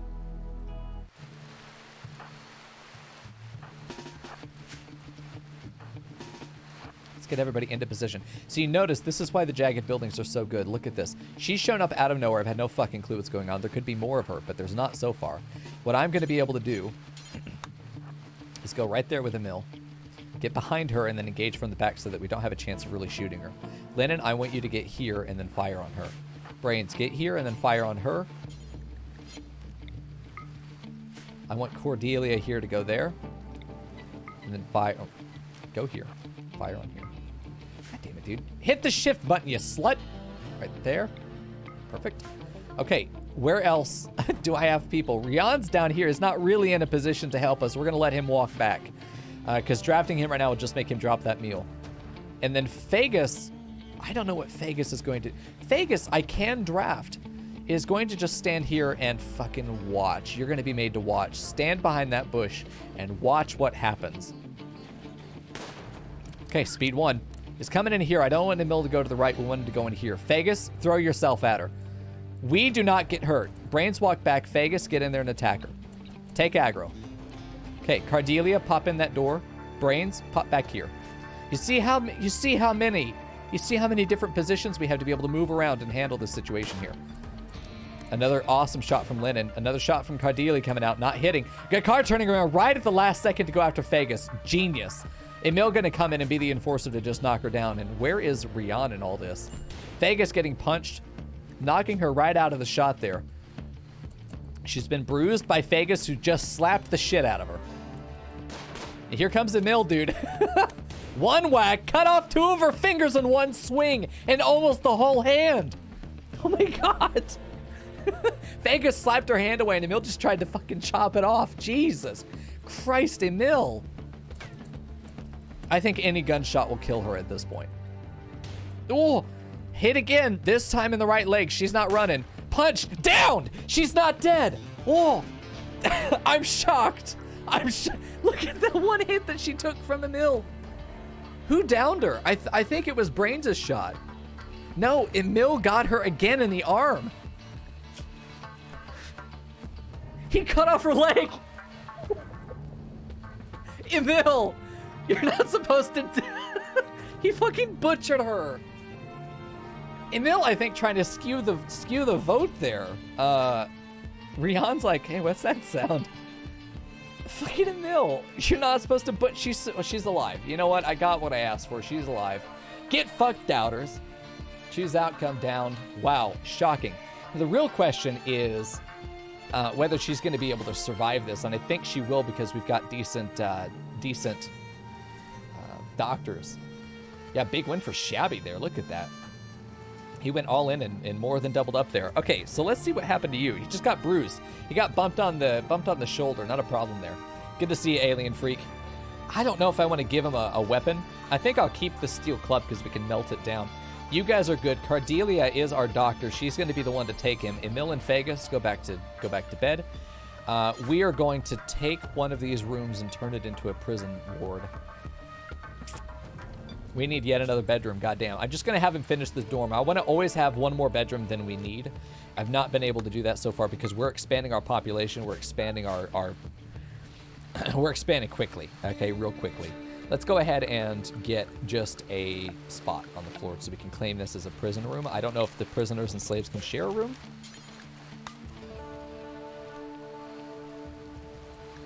Okay, so they have to be distinct. What we can do is we can put our prison right in here. And I'm going to do this because it's going to be closest to our medicine. All right, we'll do this for prisoners for now. This means that the prisoner will be able to feed himself too, but it won't happen. He won't actually do it. She's not going to be moving for a while. She will be turned into a slave, though. This is absolutely going to have to happen. We can do first aid if we need to, but they won't use medicine. It'll just be by hand trying to stop the bleeding. But with 4 hours left right by the spot, we're good. Okay. And here comes Rian. No idea what's happened. Serious heat stroke, though. We are running into some concerns with heat stroke. But the recreation time bringing them into this room is something I think that we can definitely benefit from. Keeping this room as cool as we can. It's still 95 in here. Oh, we have a heat wave. I didn't notice. I was like, why the fuck is it this hot? Brains, we need an emergency double cooler right here. We're going to have no power here very soon. We could not afford an electric cooler. We could not do it. We just don't have what we need for that. Kakar here. Oh yeah, dude, Emil is frowning. Emil talking. I'm going to say that Emil got past his being mute because obviously this mod that gives him conversations does not recognize that backstory. Cardelia, I was thinking, what's the meaning of life? Cardelia in the middle of emergency triage. Emil just chopped this woman up. He goes and he sits at the table and he's just like, what's even the point of life? Meanwhile, Cardelia is like, I need some medicine. I need some pressure on this wound. And Emil's just like, it is a fair response. Honestly, this makes sense. What does Cardelia say? In the middle of all this, she's going to have a moment to talk with Emil. Is she going to say anything? She's too distracted. Oh, not receiving an answer, Emil decides to leave. She's just so focused. Honestly, this feels like a mental break. He's just going to go to bed. He's just going to go to bed. Cardelia working on saving her life. Is she going to make it? I think she is. 7 hours now. The leg has been fixed. She needs to go back for more medicine. No, she's tending to Gakar. She's going for Gakar. Oh, that is the same person. Why not go for this medicine? Is that all of it? That's all the herbal meds we have. Brains building this now is going to keep this room hopefully a little bit better composed here. We can't see her. There's no one in that room. Oh, I get vision from Fegus. When they're enslaved, I get their vision. That's really good. So prisoners are not going to be given vision, but slaves will. That is good. Fern, I swear to God, if you don't eat dinner, I will beat that ass. Okay, we're going to give Fegus... no, we're going to give Emil... we're going to give Emil one of the first bedroom statues. We are also going to commission a few terror statues. Now, terror sculptures are going to give an AoE of terror. Terror, I believe, increases their fealty. So we want to make a terror sculpture. We're going to copy the same thing, but we're going to have only one at a time.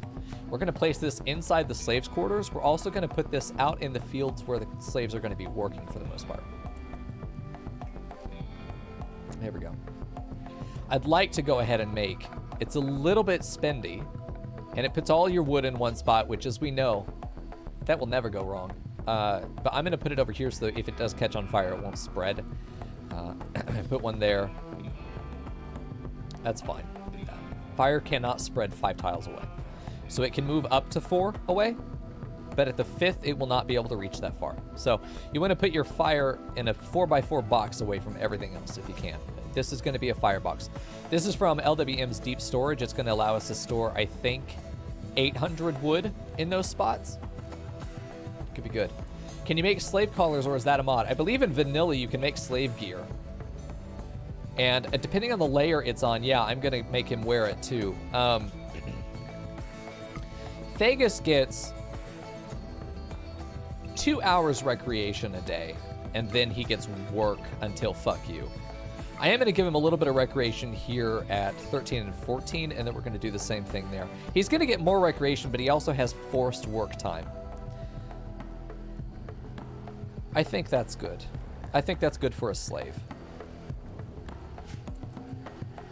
I could also give him an area that's just slave labor. That might be a good idea. A terror crow. It's a scarecrow, but for people. That's what it... I didn't get it at first. Oh, that's good. How is it in this room? It's down into the 70s again. These bedrooms, however, still up in 108. They're going to be sleeping in very, very hot area. But it's going to have to be enough. I don't know that we're outproducing our food consumption right now.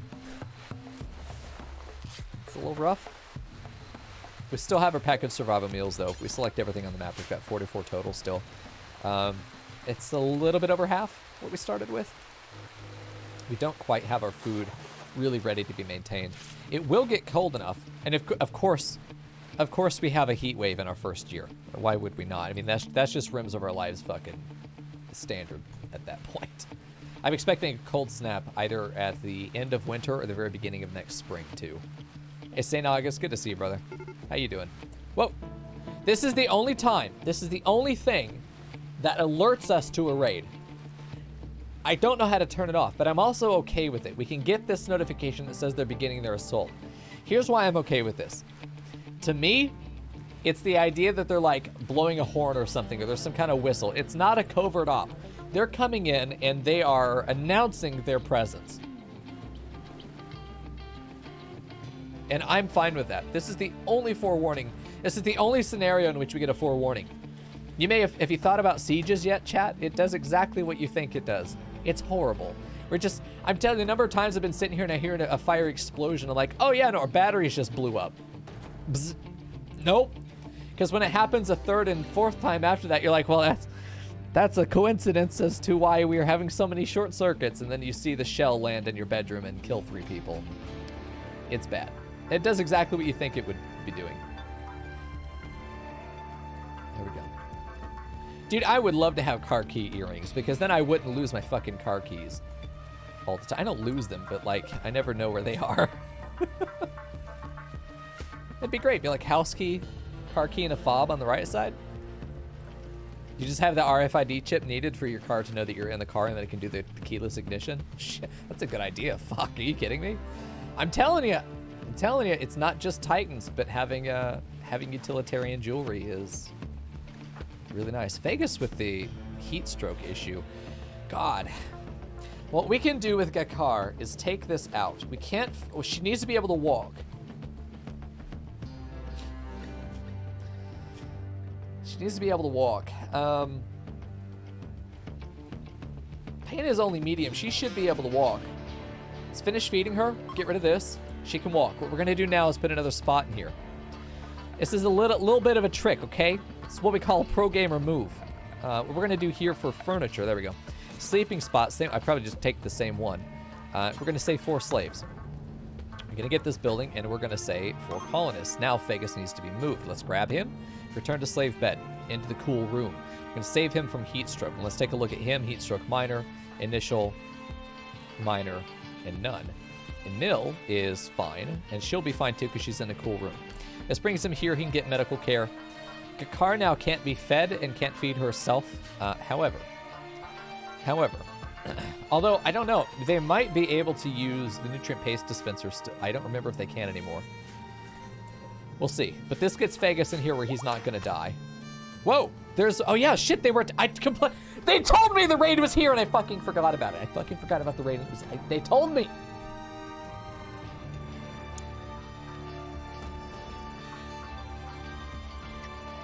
It happens. Okay. So Brains is the first to fire right outside his door. Emil's going to be the first to just jump on her. This is all we can see, though, is this person named Purple. I don't know where else we need to go, so we're going to pull these boys, and this is why we have these bedrooms.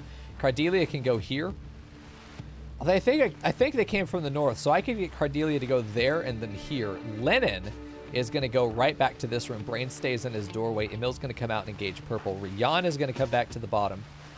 And to this door here. He's going to go right there, and then he's going to jump across. I don't want him running up forward because I think that there's going to be more guys filtering in up here. They might be going for this. They're probably going to go for the solar panel, so I probably need to get somebody up there pretty quickly. We'll see. Although I don't know what's out there, so this is going to be our first prediction as to whether this raid cripples us. So we're going to start a prediction here real quick. Let's put that back on. Okay, will this raid cripple us? Crippling being it's killed a significant number of pawns, it might be enough to actually end the run. Crippling is going to be something that where it sets us so far back that I don't know whether we're going to be able to continue. I'm going to put 1 minute on it. Make your bets. It's available now. Yeah, we have blue. There's a purple there. Are they? What tribe are they from? Who's attacking us? The Kakum people. It's the same people as Gakar here, who was our first raider. They have sent reinforcements. When she did not come home, they realized she had failed. Knowing that she would never flee, she had either been killed or captured. And it turns out it's the latter, but they have not seen her yet, and they don't know that. They do not know she's still alive. So, we're going to see, does she have any relations with these attackers? Yes, she's an acquaintance with Purple. They don't like her, though. They don't like her, but they have a responsibility to take her back. Because she's a snob. They kind of don't want her back, but she's a very good cook.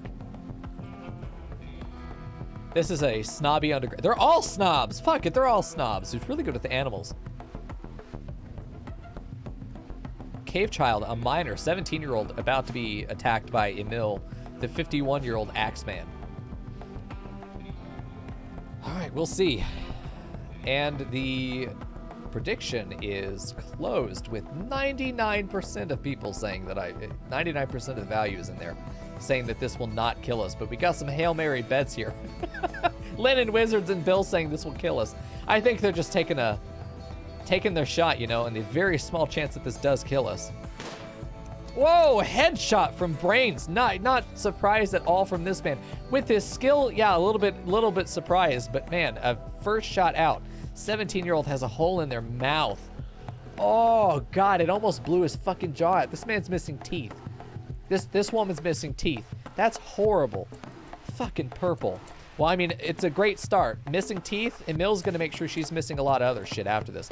Where could she be going? I think they're going after the solar panels. That's what I would go for. These two. I don't think they ever got repaired. Brains keep shooting there. I'm gonna have Rian actually run north. Same with Cardelia. Let's have them do that. Lennon, get to the back corner here. I think that'll be good. Emil, keep going after her. Try and take her out. Brains is gonna be out of position here in a second. I want Brains there to be able to fire down this side and protect the turbines. Purple going for the other door by the looks of it. No, going around for one of the benches. That's fine. Okay. Vegas, I need scouting. Is he still down? God, I don't know if I want to throw him into the fight. Can I? I need scouting. Get up there and check this. Love that I have these disposable units. He was aiming at the leg and he hit the head instead. All right, Emil going for Purple. First hit, miss.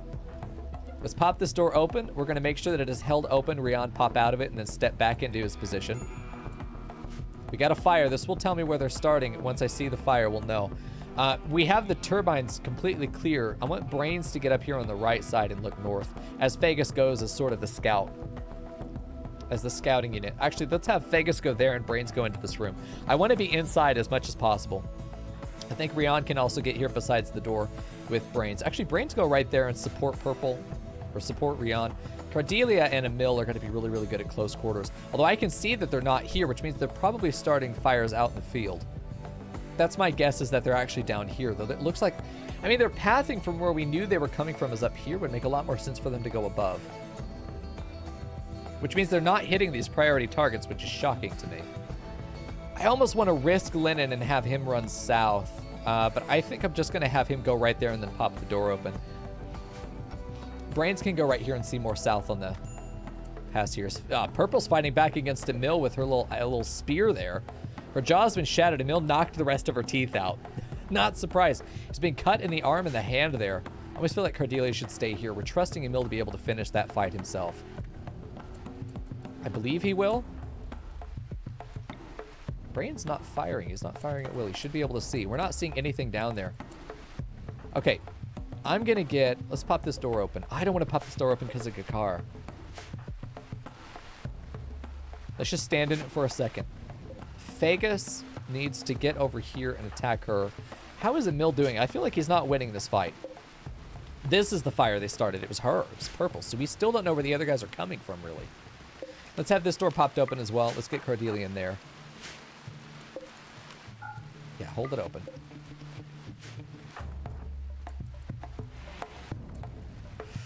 It's tough because I don't know if it's only Purple. If it's only Purple, then yeah, I need to get some guys over there and shoot her.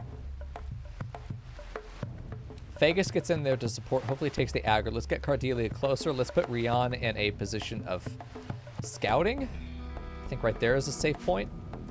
Let's have Brains move to this position. Fagus is going to go south and just keep an eye down here. We don't want to get snuck up on them. There probably should be more than just the one. Shot coming out from Brains could hit Emil in the back of the head and kill him instantly. Jesus Christ, I pucker up every time. Cordelia gets some shots on Purple. Oh, God. Brains is level 2 in shooting, even though he's missed. I don't see this being a multiple person raid. I'm going to make the decision that this is just one person, and we're going to pull back in. Get closer. Get closer. We're going to have Fagus go ahead and attack. I'm pretty sure that's going to be it. We can go ahead and close these doors. So these raids, you have to be so careful. It's going to take, every raid's going to take us a bit of time. Emil leveling up there in melee, nice. And she's dead, nice. I don't know if the raid is over, though. I don't know if the raid is over. I'm going to say I don't think there's any more, but I could be wrong. I could be wrong. And if I am, and we'll just have to figure that out. Yeah, Mr. Emil is in some pain here. Has been bleeding pretty heavily there. 7 hours until he bleeds out. With some heat stroke in this room is not the best one to be in, but it is what it is. In this room, we're just going to keep that there, but we need to make sure that Cordelia is going after him. No, I'm playing this music myself. The in-game music is off. I'm playing that. It's my judgment that we're back in peacetime. Oh, yeah. As an extra layer. No hints from the music. All right, 10 to nil. Yeah. Yeah, oh. Well, while Cordelia's out here grabbing some... How far is she going to go for medicine? 7 hours? Okay, we're better off just using our hands here for a minute. Actually, you know what? Let's go ahead and use regular medicine. Cordelia, go ahead and use regular medicine. I'd rather spend some actual meds and not have to deal with as much of an infection risk, especially because we don't have sterile anything. There's blood in the room. Lennon needs to get in and clean this, please. Let's get this room... right now, there's not that much of an infection chance, even though it's a dirt floor. You might be going, oh, Miko, but we need to get our sterile tiles. It's fine. You don't need them, I promise. You don't need them. They're a nice luxury to have in the future, but no. It's a complete waste of materials right now. We will build floors, don't worry. But right now, look at everything else that we need to get established. Floors are not a priority. Okay. There we go. 77% quality on there. This is well tended. I would not expect any infections from this. We'll put him back down onto grassy medications. I do think also in the same vein of conversation we're having about the passive cooler, and the heat wave's still going, by the way. We probably want to use industrial meds as much as we can. I think that that's a very fair thing for us to want to do. And to the point that I think we even cancel this and that we just don't waste materials doing this dumb shit, you know, even though it's very effective. Again, Randy. See, this is what I'm talking about with the storyteller. I don't know if I'm going to get multiple raids. I don't know if I'm going to get raided over and over again, if I'm going to have clusters. We're having a raid cluster right now. There could be other people here coming to attack us, and Emil is out of action. I know that they're coming, but how much can I do about it? I suspect that they're going to be in this area. I want to engage them in this area. We're going to fight where Emil is. I think that's going to be my best bet. I'm actually going to move Brains outside because he'll get a better view of the edge there, and then he'll move back into cover as soon as that's over. Fagus will be the doorman. Let's see, Rion's there. Cardelia is here. Cardelia is going to go right over one back. We'll put Fagus in the doorway there. Shut up. Fagus goes right here in the doorway. They shouldn't want to attack the pawns, but they'll probably get baited by this or baited by this, and in either case, we can get into a decent position to attack them. We'll see. Here they come. We can speed high now because I'm pretty sure they're going to come from up here.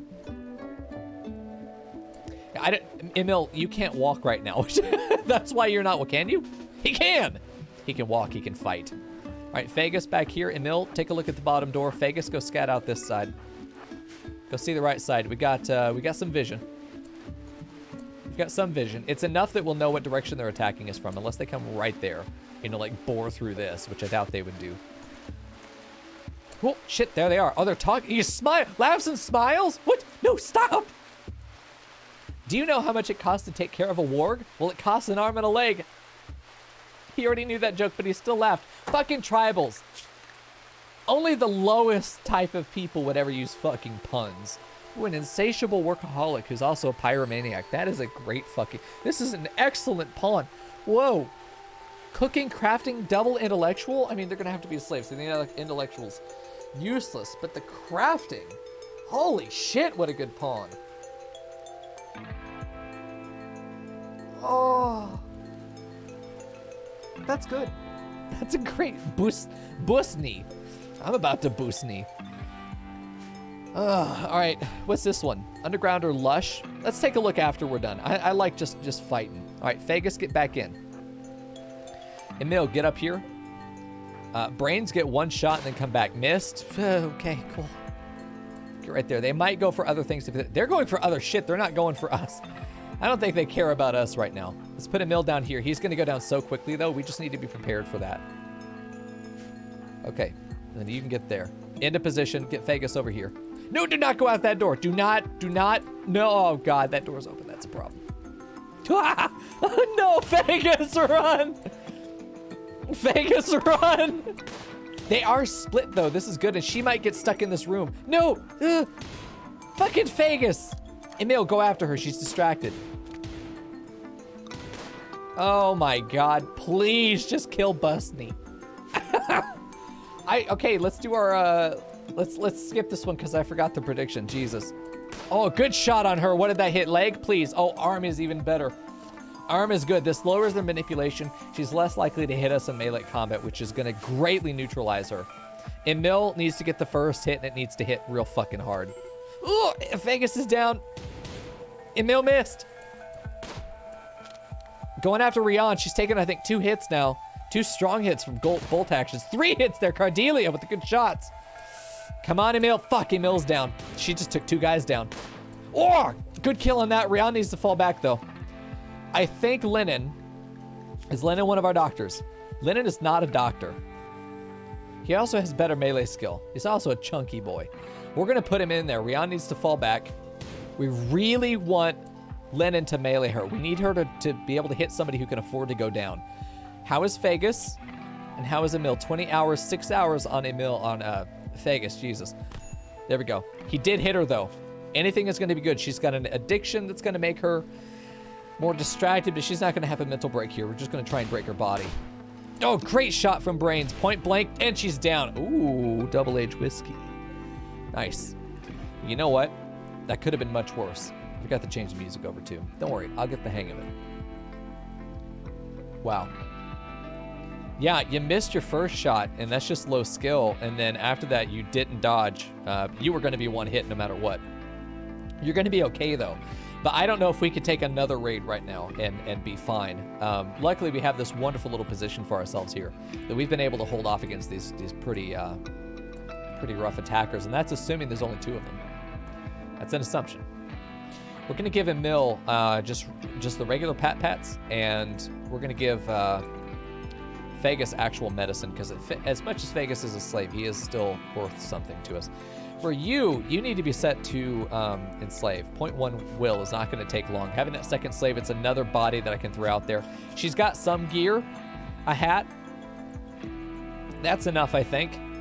I need my second doctor. I need Rion to take care of this one. Rion, you're going to go after this. Prioritize tending Phagus. Phagus is going to get actual medicine. He's going to get actual medicine. There we go. There we go. Nice, Fractal. Welcome back, friend. We've already had some pretty interesting narrative moments form, and I have to say that this is, to me, like, when I played my test games, I was more just testing the mechanics. By the playtime I have now, I was already within the second or third year. We were pretty well established into the mid-game in the sense that we were doing the higher tier research, and, you know, things were stable. They were good. They were going. With the narrative style, it slows us down, but I think that I'm so much enjoying this compared to the testing that I did. This is even cooler. All right, how's he doing? Still 8 hours until he dies. We want to avoid, if we can, any. Save that repair. Who's closest? I want you to go ahead and clean, rather than repairing that bench. It's a good idea, but let's skip it for now. Think we should be able to speed up. Hopefully, there's not a third raid in a row. Hosting Helena. Luciferium, a masterwork gun link, and the 2 advanced components we need to be able to get to the next tier of tech. Whoa. Sarama Seriu, Exochrome Archist of Menbum, my favorite, is requesting a favor. His friend, Helena Maliki. Miss Maliki and Mr. Seriu of Menbum. He wants to learn about our culture and wants us to host her for 25 days. Will not work. That's fine. If we can feed her for 25 days, we get a masterwork gun link and the 2 advanced components that we're going to need for fabricator. We need to get a workshop up and a lab. We need to be doing research right now that we're still stuck. We can't make better weapons. I'd love to have everyone on SMGs. God, I need to work on this. I need to get the bench down. We need to stabilize here for a second, though. I'm willing to accept, but I'm gonna let this go for a bit until we are stable.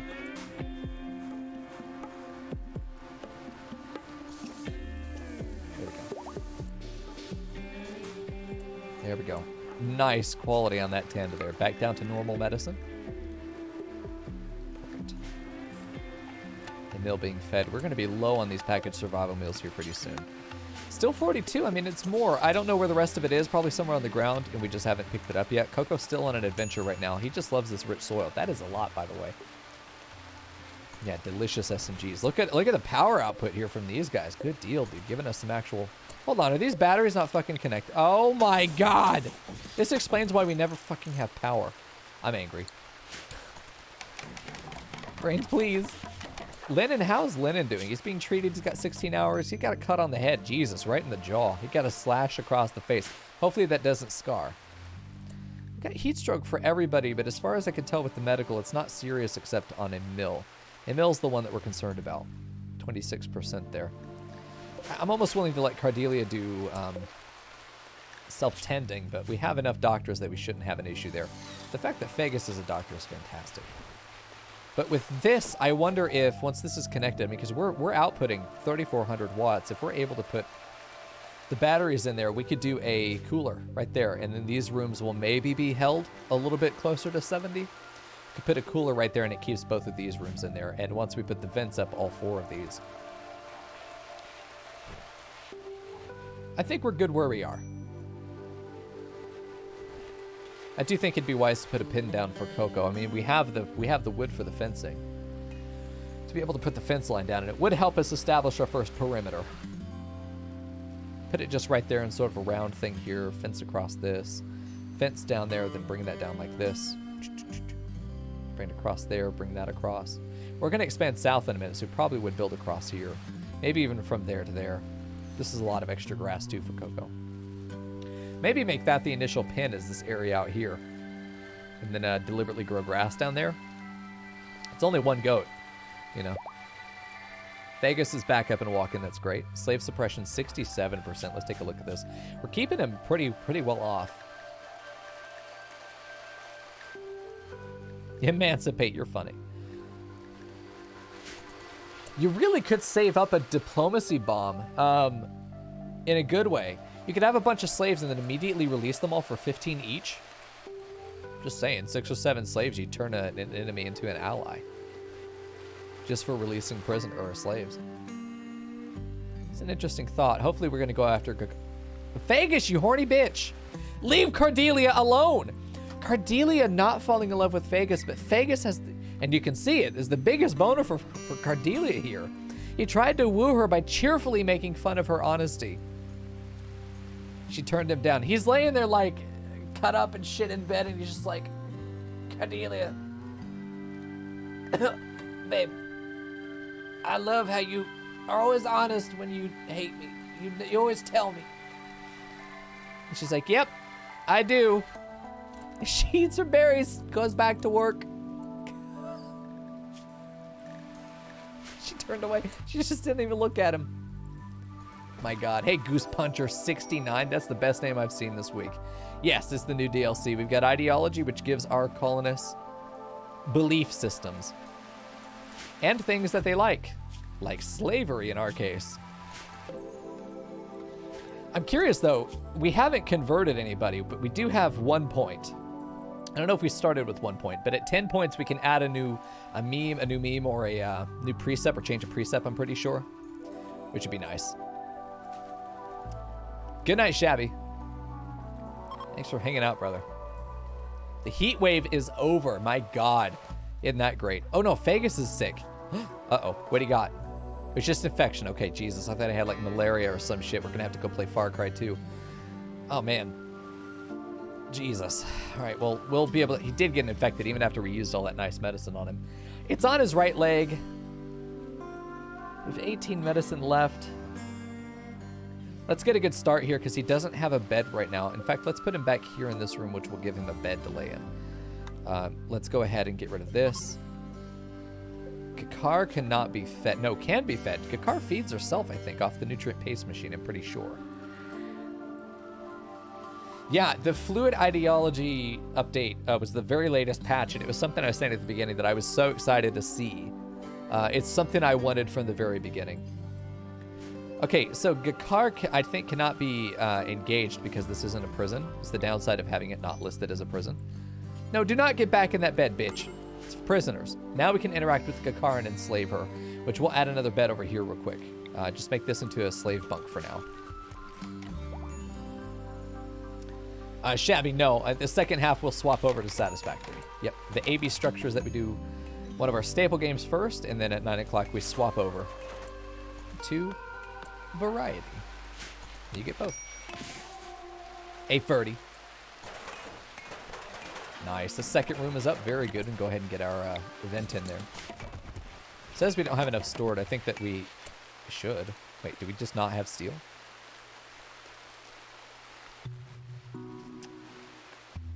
Problem. Not big problem. Inconvenience. We also need to figure out what to do with these bodies. There's a lot that we need to do. Oh, the woes of rapid growth in RimWorld. It's calm as fuck, though, isn't it?